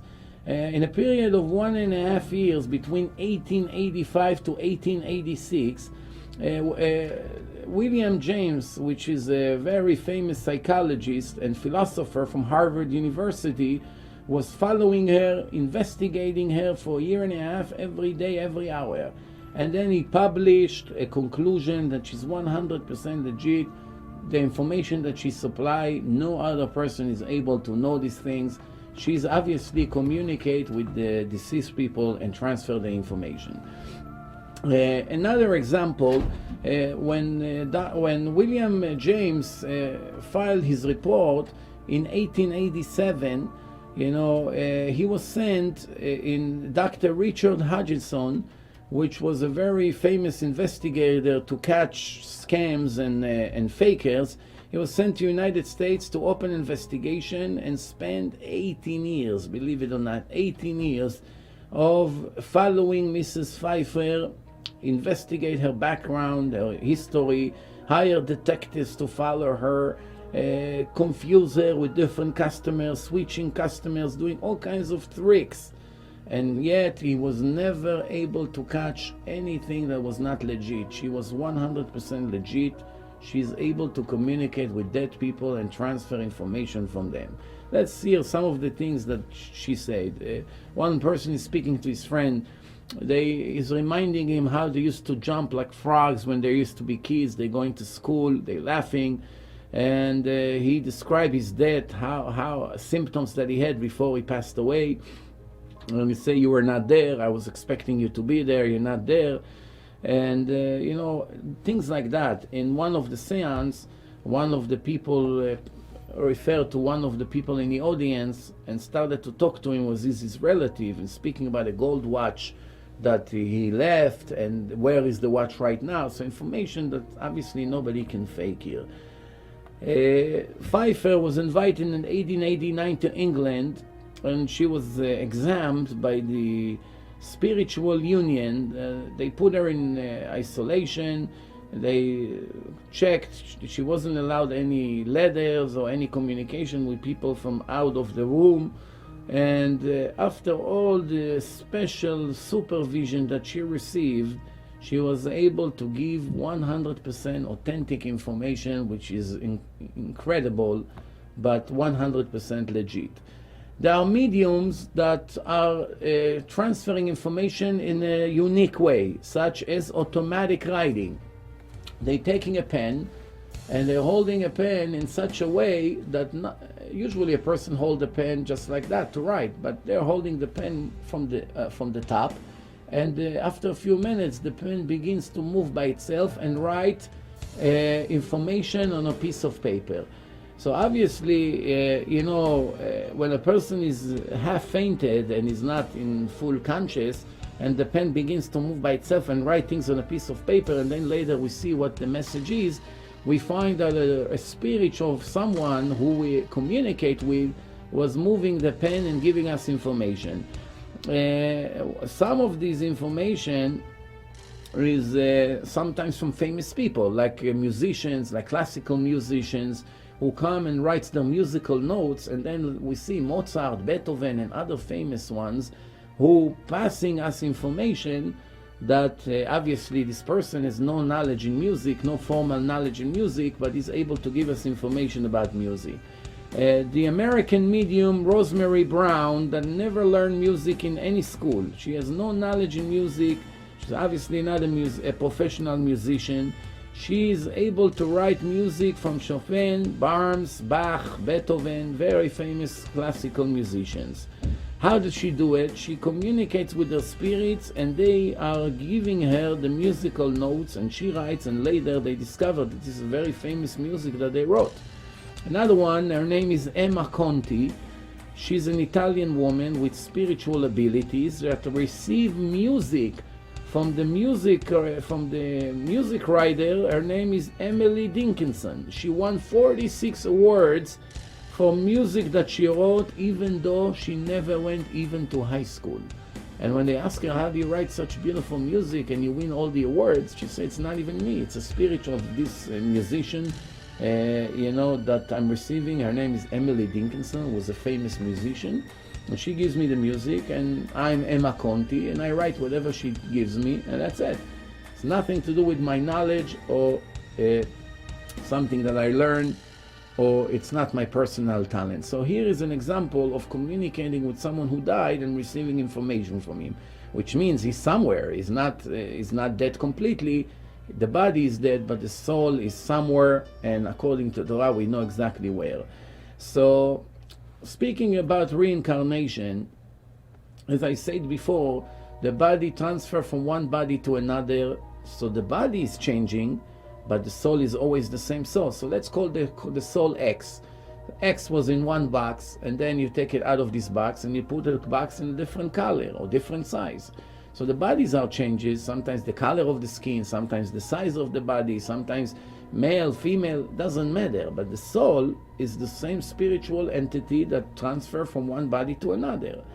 And we have people in the world, not that many, percentage-wise is way less than 1%. But still, when you collect them together, we're talking many, many thousands of people in our world that remember their previous life without being hypnotized. All of us, by hypnosis, we can find out who we used to be in our previous life, because doing regression is bringing us back in time, and we are not unconscious. And the psychologist, the parapsychologist who hypnotize you right now, he chooses the times and the dates where he wants to take you back to. Sometimes he may take you back to time before you were born, and all of a sudden he may speak in a different language, which right now you're not aware of. And later when you see the video, you see that you're speaking in a language that you don't understand what you say yourself, from your own mouth. And what is it? Who you used to be in your previous life. Sometimes the voice is changing. It can be a male now, and all of a sudden speak in the voice of a woman, or the other way around. Sometimes now you speak in one voice, and then all of a sudden you have a different voice, male and male, but still different voice, different accent, different languages, etc.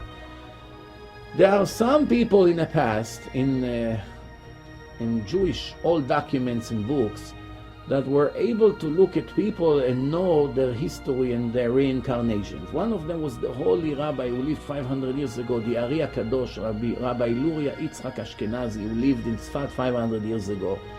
And he was able to see in raw material souls that are reincarnated in rocks and in certain things. And this is something very interesting from the book of his student, Rabbi Chaim Vital. And this is what he writes.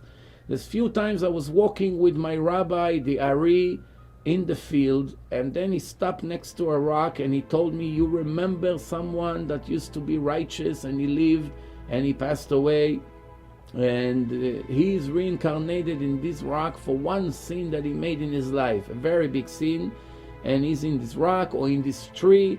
And later we went and checked all the details about this deceased person, and we found out that all the story that he told us about this anonymous person is 100% legit, even though he never met him personally. Could be somebody who passed away 20, 30 years ago, and he was able to know things with his vision, with his Holy Spirit that was on him all the time, and other people have no idea how to tell or even to see any of that. So this is very interesting. They went and checked the details to make sure that everything is said right here in the city of Tzfat, in different parts of the world or in different parts of Israel, is describing someone. Now, besides, to say a story about someone who made a sin and it's not correct, that's already a sin, to ruin the reputation of someone, even if he passed away from the world, ruining his name. It's something that the Torah does not permit. So a holy rabbi like this will not come and make a story about someone ruining his reputation unless if it really happens, and especially, of course, when I went and checked the details, it was always 100% precise. Rabbi Yehuda Aryeh from Modena, a rabbi and a doctor in Venice, Italy, also around 500 years ago. In the beginning did not believe in reincarnation. And something happened towards the end of his life when he was an old man already. His neighbor gave birth to a boy, and after 1 month they found out that this boy is sick. And the woman, the neighbor, came to him and said, Rabbi, come, my son is 6 months old and he's dying. I think he's dying. Please come and say a special prayer for him. And he came and he started to pray for the boy. And just before the boy closed his eyes permanently, he opened his mouth and screamed, Shema Yisrael, Hashem Elokeinu, Hashem Echad. Is a very famous Jewish verse from the Torah. Listen, Israel, our God is one God. And he went and he died. And this is a 6-month-old baby. How does he know how to talk? Cases like these are reported also in different parts of the world. In Portugal, one baby announced the name of someone which a month later became the king of Portugal. This was a Gentile, and he opened up his mouth when he was a little baby, and he announced and died right away. We don't have an explanation how a baby opened up his mouth, is begin to talk. It's a message that he gives to the world. But this is obviously an indication that this is something from previous life, because here is only a few months old, doesn't know how to speak it, and it's obvious. So from that moment on, he realized that that's a reincarnation of someone who passed away and came back to life and died after a short period of time. In the Bible, we find cases of people who used to be somebody else. For instance, Cain, the son of Adam, murdered his brother Hebel. Later, they came back in reincarnation. Cain came back as Jethro, and Hebel came back as Moses. And then, since Cain murdered his brother out of jealousy, and later he came to correct his sins. And it's very interesting that by now, as Jethro, he gave his daughter Tzipporah to Moses to be his wife. So Cain and Abel came back in another generation, which we are talking about 2,400 years later, approximately. 2 different bodies, but the same souls. Same example, Aaron, the son of Aaron, and 2 sons, Nadav and Avihu, they passed away for servicing God in a wrong way. They passed away, and they were single. They did not have wives. The sages teaching us in the Talmud that the reason they didn't have wives, they thought that no woman in a Jewish nation is worthy enough to marry them. They were very holy and high-level people, and they didn't find anyone to their level. So what happened? Nadav came back in a reincarnation as Samson, the prophet. And the Torah says Samson is from the tribe of Dan, Badan, Bet, Daled, Nun. If we play with the order of the letter, it's the word Nadav. Nadav, it's Badan. The Torah is hinting to us that it's the same person, but he came in a different body. What was the end of Samson? He married a non-Jewish woman, Philistine. Her name was Delilah, and she brought his destruction to his life. He ended up killing the Philistines in the stadium, and all the construction site, the stadium, collapsed on his head. And he died with them. Before they tortured him, they blinded him, as he violated one of the rules that the Torah said, that a Jewish man or a Jewish woman are not permitted to marry any other Gentile. Even the most righteous Gentile in the world is against the book of God. It's not in our hand.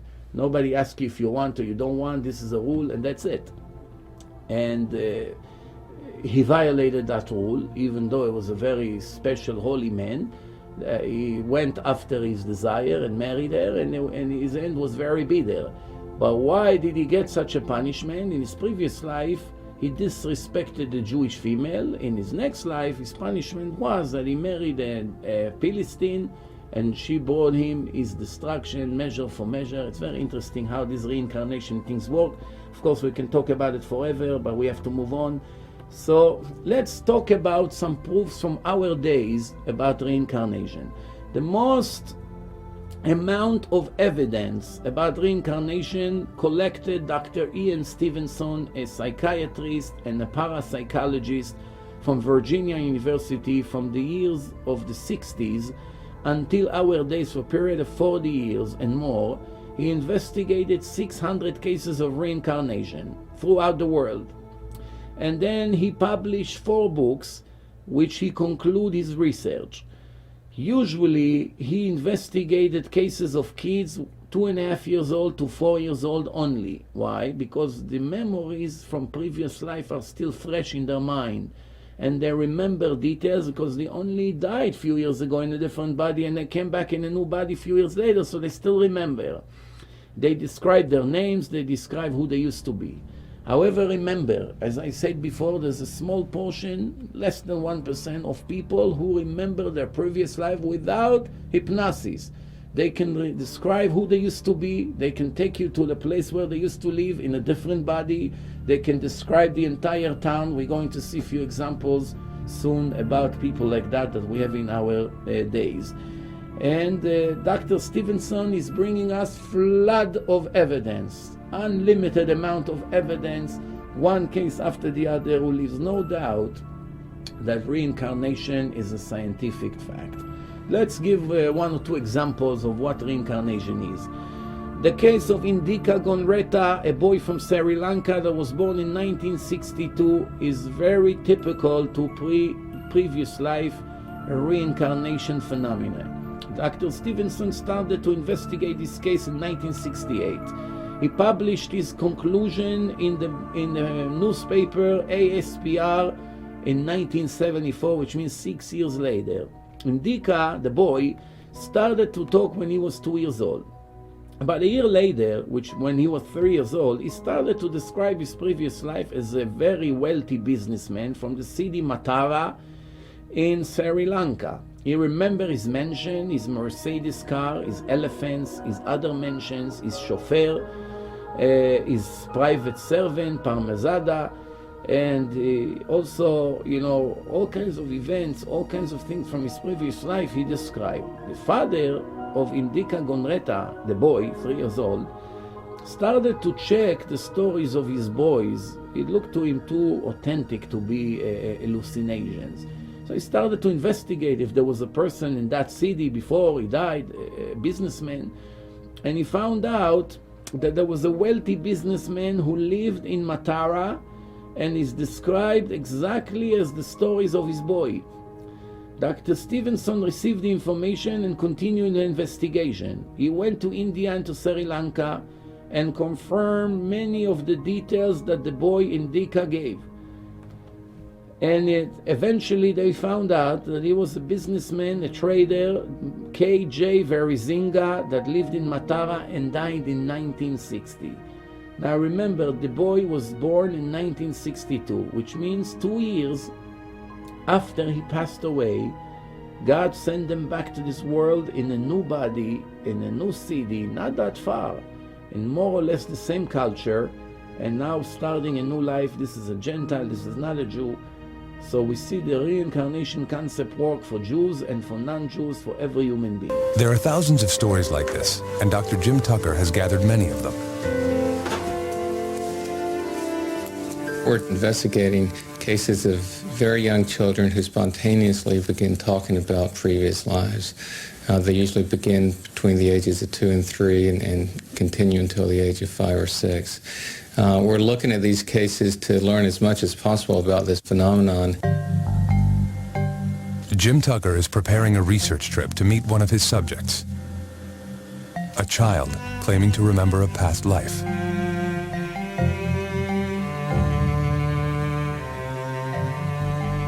Gus Ortega is a little boy in Colorado who has talked about being his grandfather. This began when he was 18 months old, and he's made a number of statements that seem quite specific. This one is a stronger case because the child has made some very specific statements that it seems very unlikely he could have heard through normal means. Gus Ortega's case is only one of many. We've been studying these cases for the last 40 years. We've now collected over 2,700 cases like this. These cases have been found all over in Asia, in West Africa, they've been found in South America, in Europe, and the United States, pretty much wherever they've been looked for.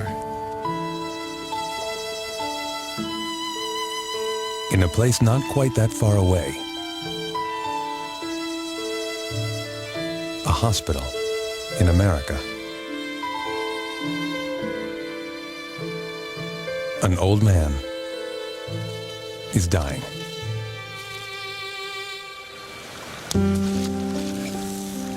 And a young boy believes he is this man reborn. Gus Ortega is a normal 6-year-old. Like most boys, he cherishes his time with his dad. Throw me the ball. But this relationship is different. Gus remembers that he played with his dad in a previous life. Only then, he was the father, and his dad was his son. This is the case that UVA scientist Jim Tucker is investigating. Whenever I go to see a case, I go with a certain amount of skepticism. I never go with the assumption that this is reincarnation. And that's also the same approach that I have with the work as a whole. We're here because this is an interesting phenomenon, so we're trying to learn as much about it as possible. Catch it. Oh, good job. Grandpa Augie died in 1993. His son Ron found him lying on the floor in his home. A stroke. Grandpa Augie died 5 hours later. He was a shopkeeper. He sold everything people wanted to buy, and he loved his family. But he never met his grandson, Gus. Gus was born 1 year after Grandpa Augie's death. One day, when he was just a year and a half, Gus was alone in his room with his father. Ron came out and told me that he had just finished changing Augie's diaper, and that he looked right up at him and said, "You know, Dad, when I was your age, I used to change your diaper." I was flabbergasted, to be honest with you. I thought it was just kind of strange, especially the choice of words to say that phrase, "when I was your age," for this little 1.5-year-old toddler. I was saying Justice and Jason went that fiddly. He started talking about Grandpa, and just the little things he was saying that we knew he couldn't have known because he never met Grandpa. His grandfather died a year before he was born. So, we were pretty puzzled about it. Then one day, Ron Ortega brought a set of old photos home, and something even more remarkable occurred. And I said, "Oh, look, look at this old photograph." And he came up to it and he goes, "Oh, there's me." I mean, I was like, just totally astounded, it just stopped me, cold. I mean, because how would he know that? Gus would make more statements like that over the course of the next years. He would recollect episodes of his grandfather's life that even Ron could hardly remember. And he was there. Gus knew more about his grandfather than he should have. Is this evidence of reincarnation? How else can these children remember another life? The case files of Dr. Jim Tucker will yield more clues. And another case that we can describe is Shanti. Shanti was born in Delhi, in India, in 1926. Age 3, she started to tell her parents about what happened in the city of Mothra. She claims that she has a husband. Her husband's name is Kaider Nat, and she died 10 days after she gave birth to her son. When Shanti was 9 years old, she started to talk non-stop about her previous life, and the descriptions of events from her previous life became brighter and clearer. Her parents sent a messenger to Mothra and found out that the husband from previous life, Kaider Nat, is still alive. They sent him a letter. They told him about the stories of her daughters and her hallucinations. Kaider was shocked from the story and decided to come and check the girl himself. One day he showed up in Delhi, surprisingly knocked on the door, As soon as the door was opened, the little girl recognized him right away and started to talk to him about cases from her previous life. Eventually, she was talking about food she used to cook for him and things like that, and then she asked him, how did you dare to get remarried after you promised me before I died that you'll never do it? You betrayed me. And also later they took her to the city where she used to live in her previous life. She recognized the train station. She gave direction to the driver how to get to the house. She recognized the house even though it was remodeled. She recognized every room, and then she went to the background and to a corner there, and she started to dig in the ground.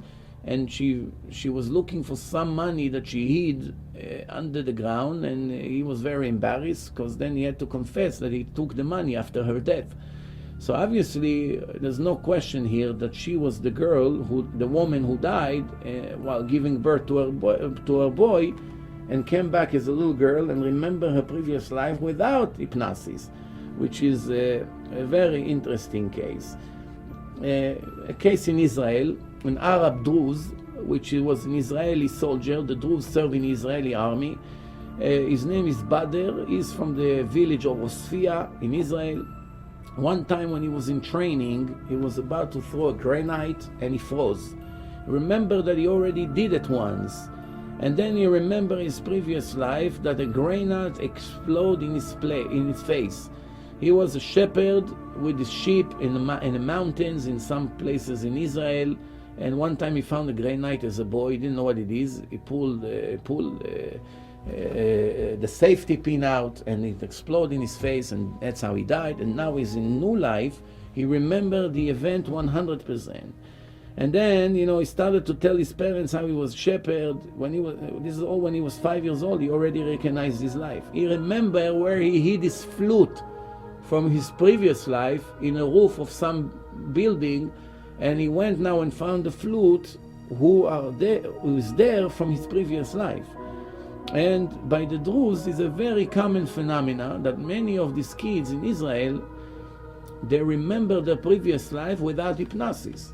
And sometimes in class, the teacher asks who remembers his previous life. There's always 2 or 3 kids from a class of 30 boys or girls that remember their previous life. This is a very high percentage of people who remember their previous life. Vivian Silvano was born in Sao Paulo in 1963. She speaks Portuguese, but all of a sudden, after a few years of her life, she started to speak parts of Italian. When she was 2 years old, she called her sister in the name Mia Surola, and then she had a doll, she called it Bambola. She said it in perfect Italian accent.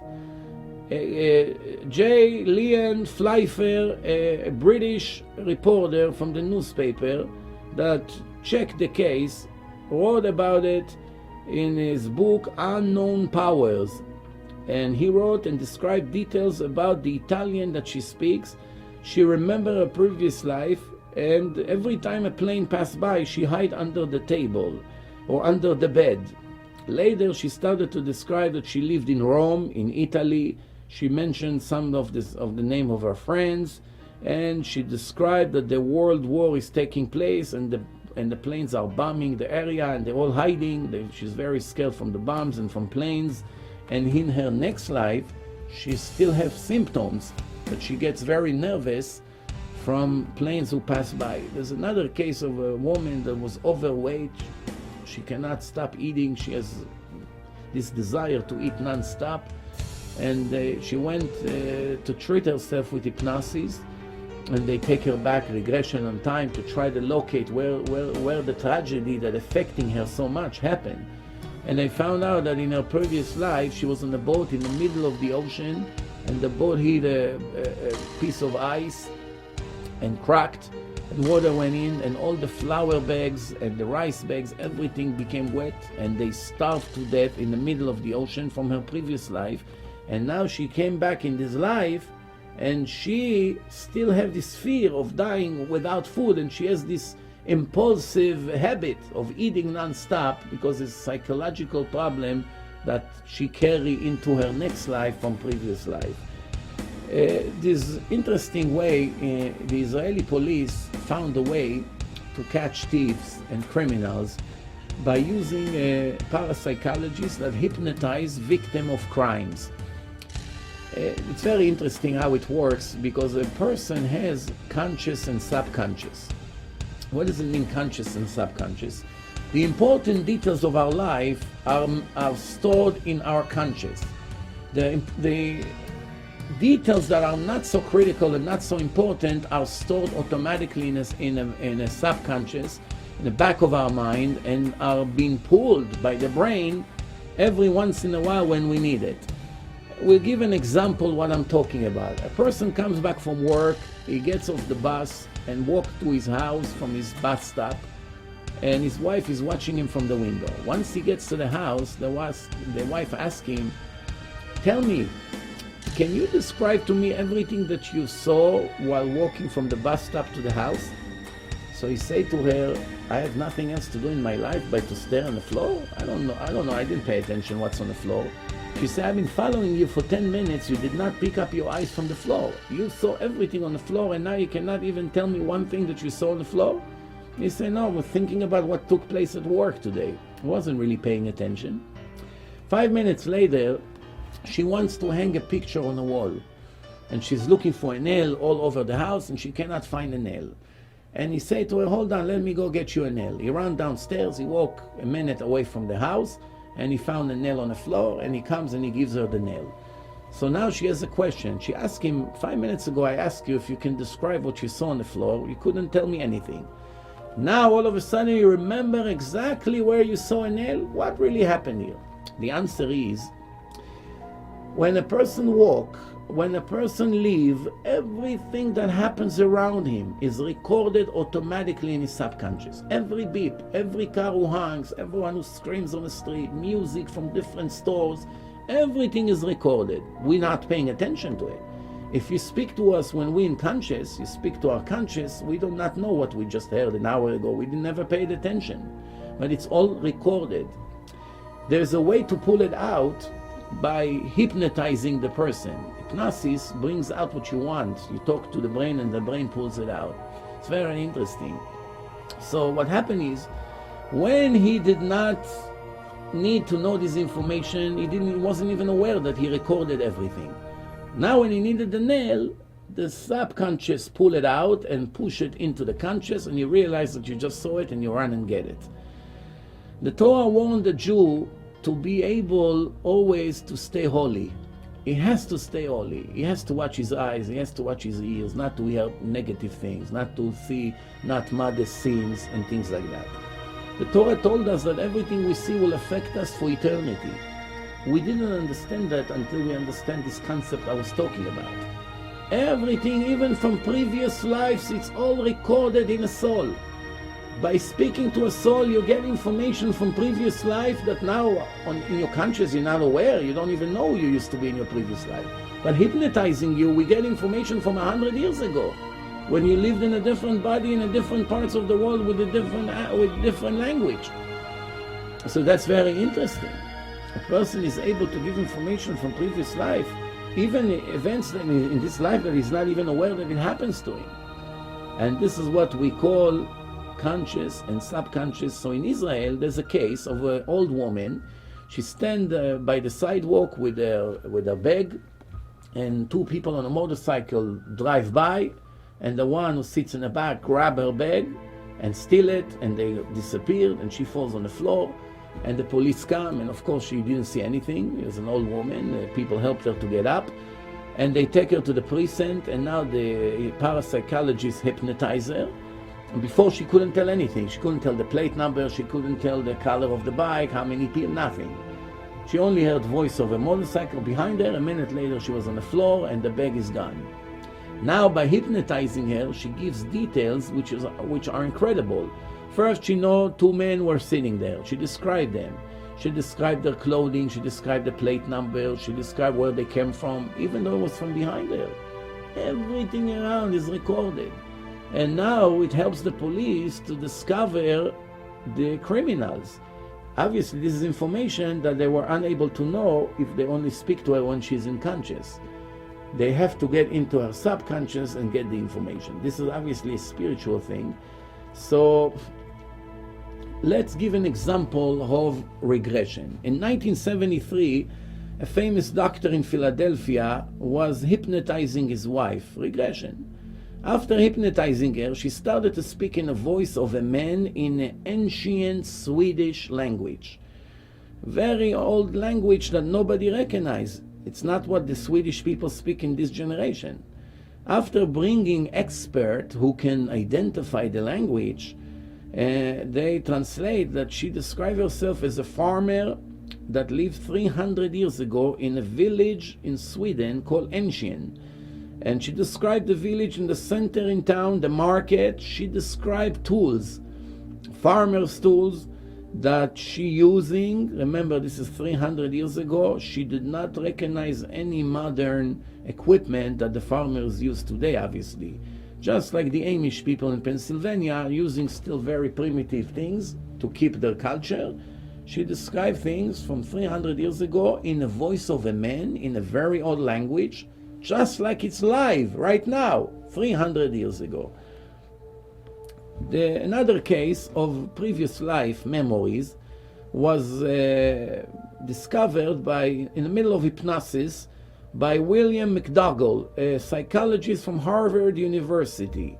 That's in the beginning of the 20th century. McDougall was an expert in hypnosis, and accidentally he discovered that while he was doing research about trance, hypnotic trance, in the middle of the experiment that he was hypnotizing a guy, the guy informed him that he's an Egyptian carpenter, and he was given a job to prepare an image to put in the grave of Pharaoh, the king of Egypt that lived 3,400 years ago. He described the images, an eagle with a hand, with all kinds of signs, with a white crown, and symbolizing the upper worlds and the lower worlds.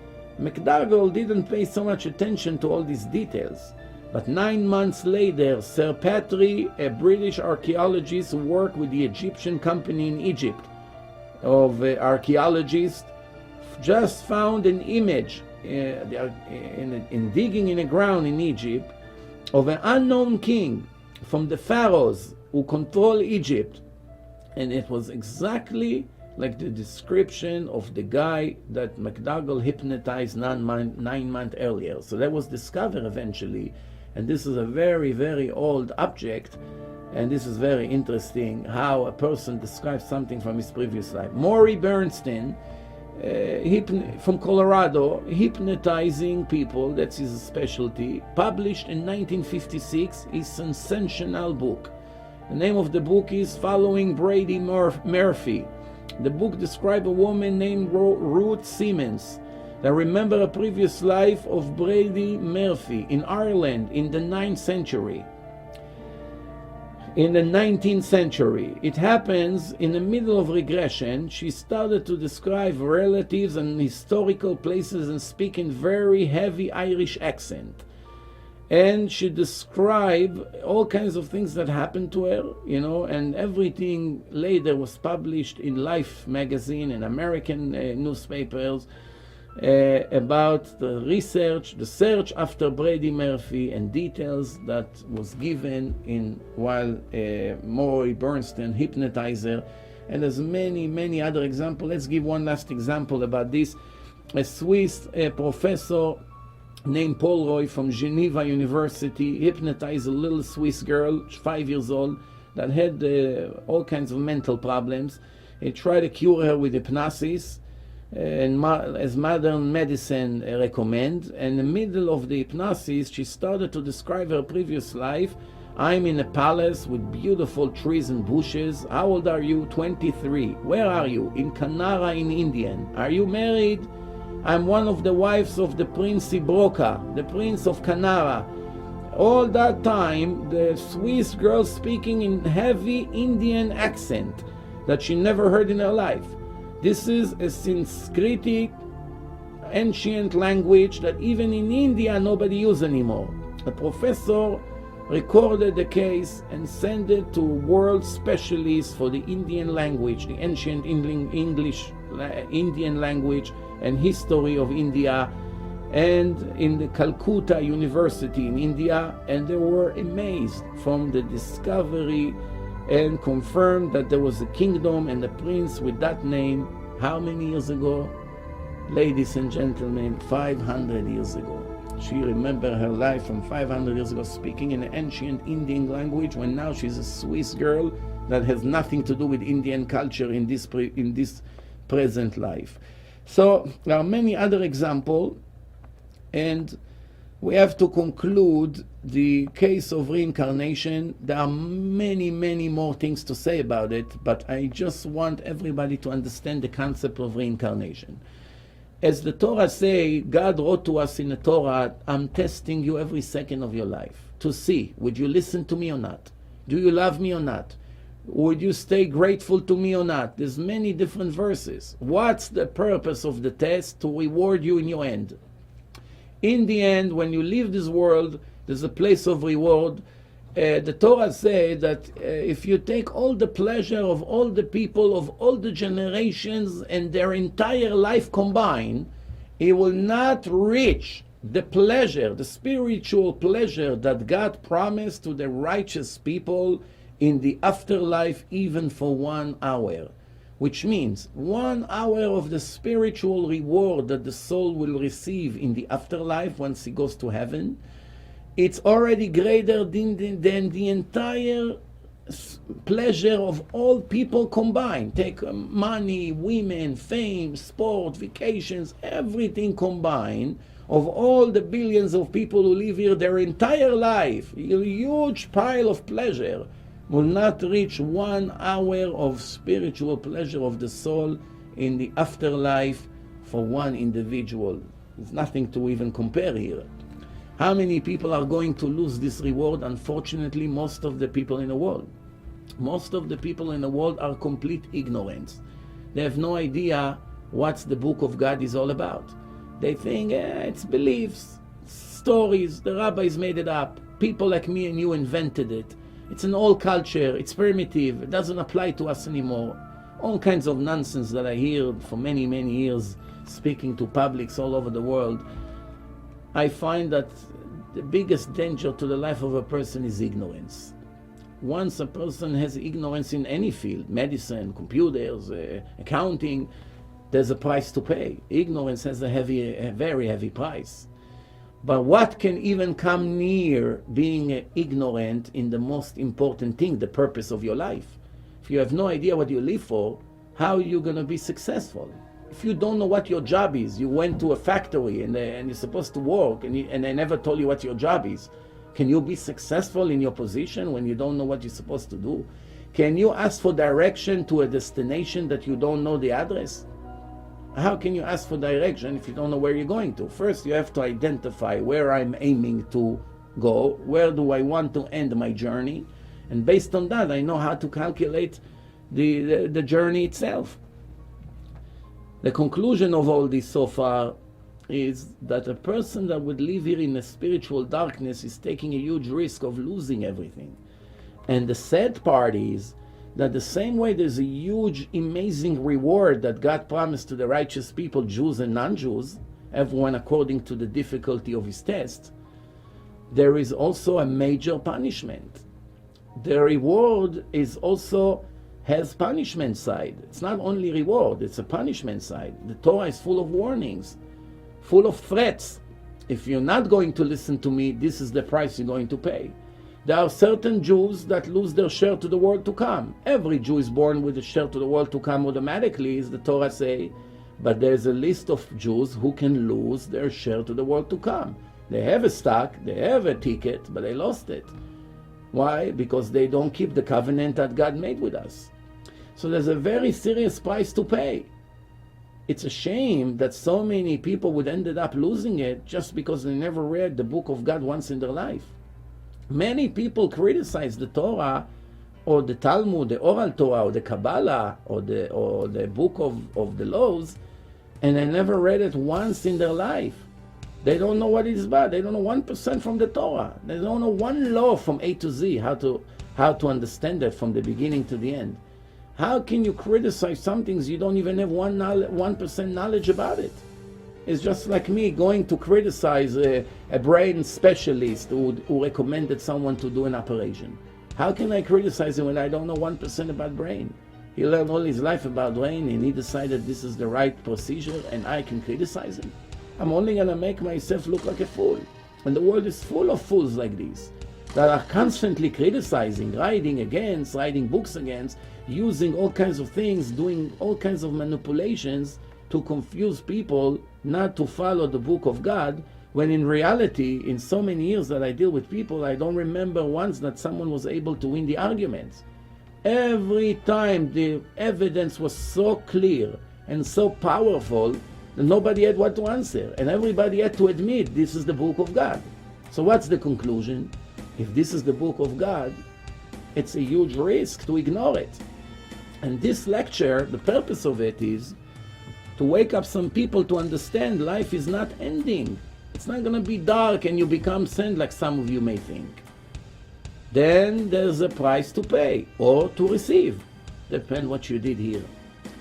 In the morning ads that people put on the walls and on newspapers when a Jew died in Israel, they write, Halach le'olamo. In Hebrew means went to his world. What does it mean, went to his world? Went to the next world. What does it mean, to his world? Everyone received his own world based on what he did over here. You prepared your eternity here, your eternity would look very good.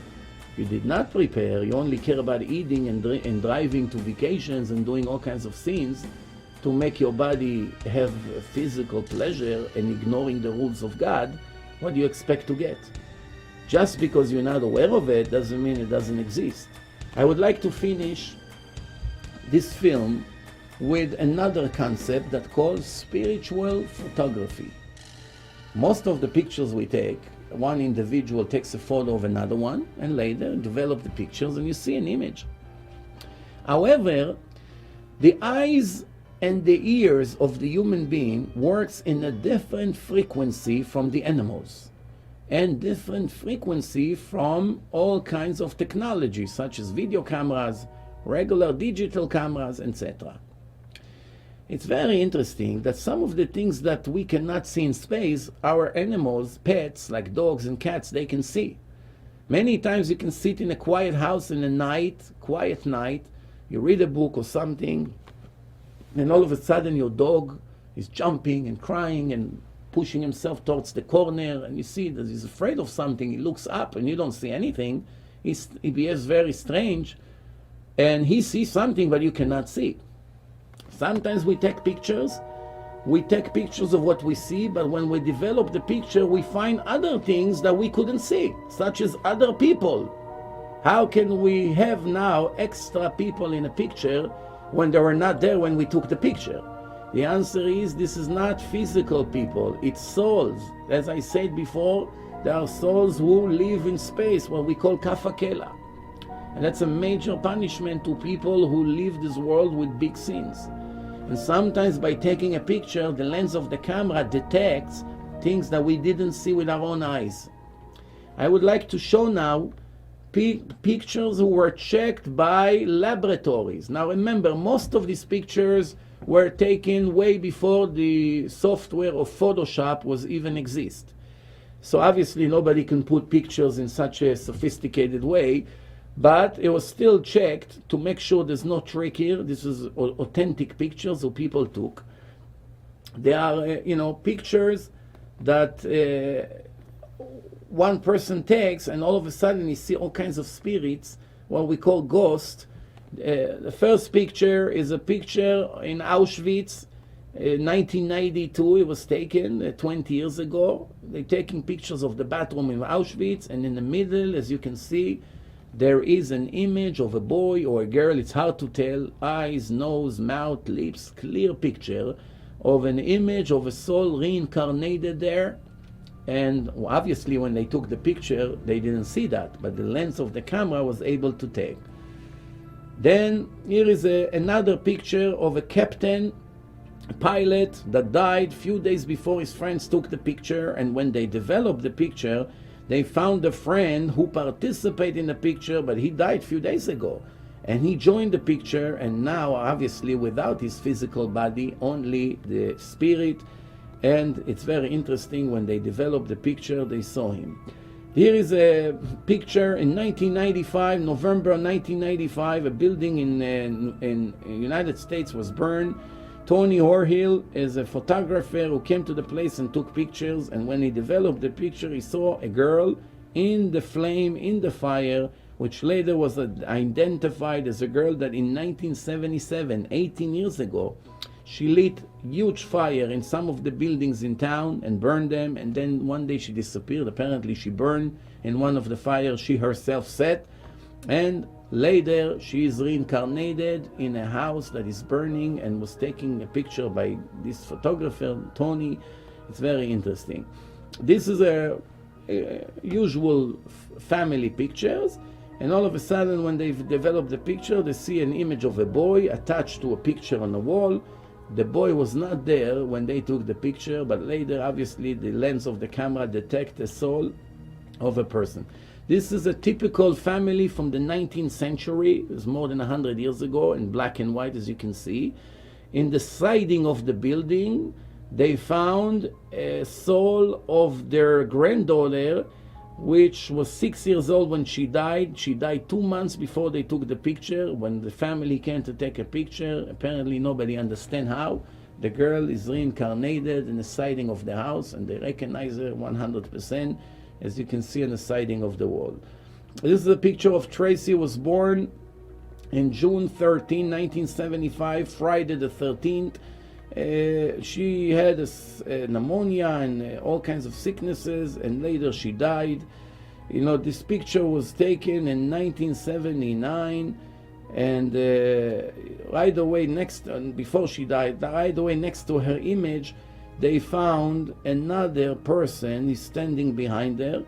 This is an amazing thing, you know, because when they took the picture, nobody was there in the room. This is the first picture that was reported by a digital camera, was taken by the mother of this girl in May 5th, 2001. And when she took the picture of her daughter, she found in the background another woman. Half of her face is in a picture, the other half is missing, but somebody else was in a room when they took the picture. So who is the other person? Here is another person that somebody takes a picture of a girl, and a man is standing right there, a spirit of another man. The camera was able to detect it. So this is it. Now, one more examples of pictures who people took in cemeteries. Taking pictures of space in cemeteries and seeing all kinds of spiritual images in space. We don't know how to explain it, but obviously when people took the picture, none of these images were able to see it. The camera was able to see it, but we could not see it. Here is another picture of a girl is going to play, and then there's somebody else standing right next to her. And this is a very famous case. There was a movie with the actor Ted Danson. It's called 3 Men and a Baby. And while they were shooting, they filming the movie. Eventually, when the editor received all the shooting, he recognized that there's a boy standing there in another room behind the curtain, and he was furious. What's going on? It wasn't a part of the play. It's not supposed to be in the movie. And everyone swore that all day when they were filming, this boy wasn't there. Later, they came to the owner of the apartment who they were renting, and he started to cry and confess that this is his son who killed himself with his own gun. Father gun. The boy took the gun and shot himself in the head, and his spirit is still reincarnated in a house, and none of them saw him the entire day. He was standing in a room when they filming this famous movie 3 Men and a Baby. And later when they came and they saw the video, they saw the boy, the lens of the video camera was able to detect him. None of the actors and the crew and that shooting place, none of them saw him the entire day. This is very interesting. And many other examples of pictures we're taking, and there's all kinds of images of people in space, behind and after, and basically that's it. So we are now coming to the end of this film. We hope very much you enjoyed it. I would like to encourage every one of you to go into my website, divineinformation.com. Visit my Facebook pages. There are many lectures, short lectures and long lectures. You'll be able to find approximately 1,000 lectures in English and in Hebrew, and some with Russian subtitle and Turkish subtitle and others, and about every subject you can think about in life. The purpose of life, the Sabbath, the eternal covenant, the correcting personality, the marriage, raising children, all kinds of challenges in life, depression, many issues, addictions, so many things. I can tell you from experience of 17 years dealing with thousands of people every year, that I have thousands of emails and reports from many people who those lectures changed their entire life completely. Their life was a mess, and now they got on the right track. And I'm not only talking about religion, we're talking about living according to the rules of the Creator, because Judaism is not a religion, it's a way of life. The Torah gives us all the right recommendation, what to do, what not to do for our own benefits. You don't have to serve any God here. We're not worshiping anyone. We're only doing what's good for us, as the Torah repeat in few different places. I'm giving you the good and the bad, and you should choose the good for your own benefit. Not for me. You're not doing me a favor, God says. I'm perfect before you, I'll be after you. I don't need any assistance from you. I'm perfect. Perfect means 100%. None of the things you do bring me joy or depression or anything like that. God speaks to us in the Torah in a language that we understand. So sometimes use all kinds of terms like anger and sadness and things like this for us to understand what are we doing wrong or right. But that obviously doesn't mean that he has an image, a hand, a chair, none of these things. As the Torah explained, the oral Torah, make no mistake, is 100% spiritual, has no image, no size, no limitation, and is eternal. The Torah told us a big secret. I'm putting the soul in a body, and I'm giving you a life full of tests, challenges. Sometimes I'm torturing you. I'm strict with you. Like a father who loves his son, sometimes he's strict with him. I have patience. In the end, everything will be heard. Everything will be concluded, and everyone will receive exactly what he deserves. Just because you don't see justice right now doesn't mean it won't come soon. The idea is to be intelligent and clever, continue to research, continue to check. I wish everyone to be very successful. Thank you very much for listening and watching. All the best.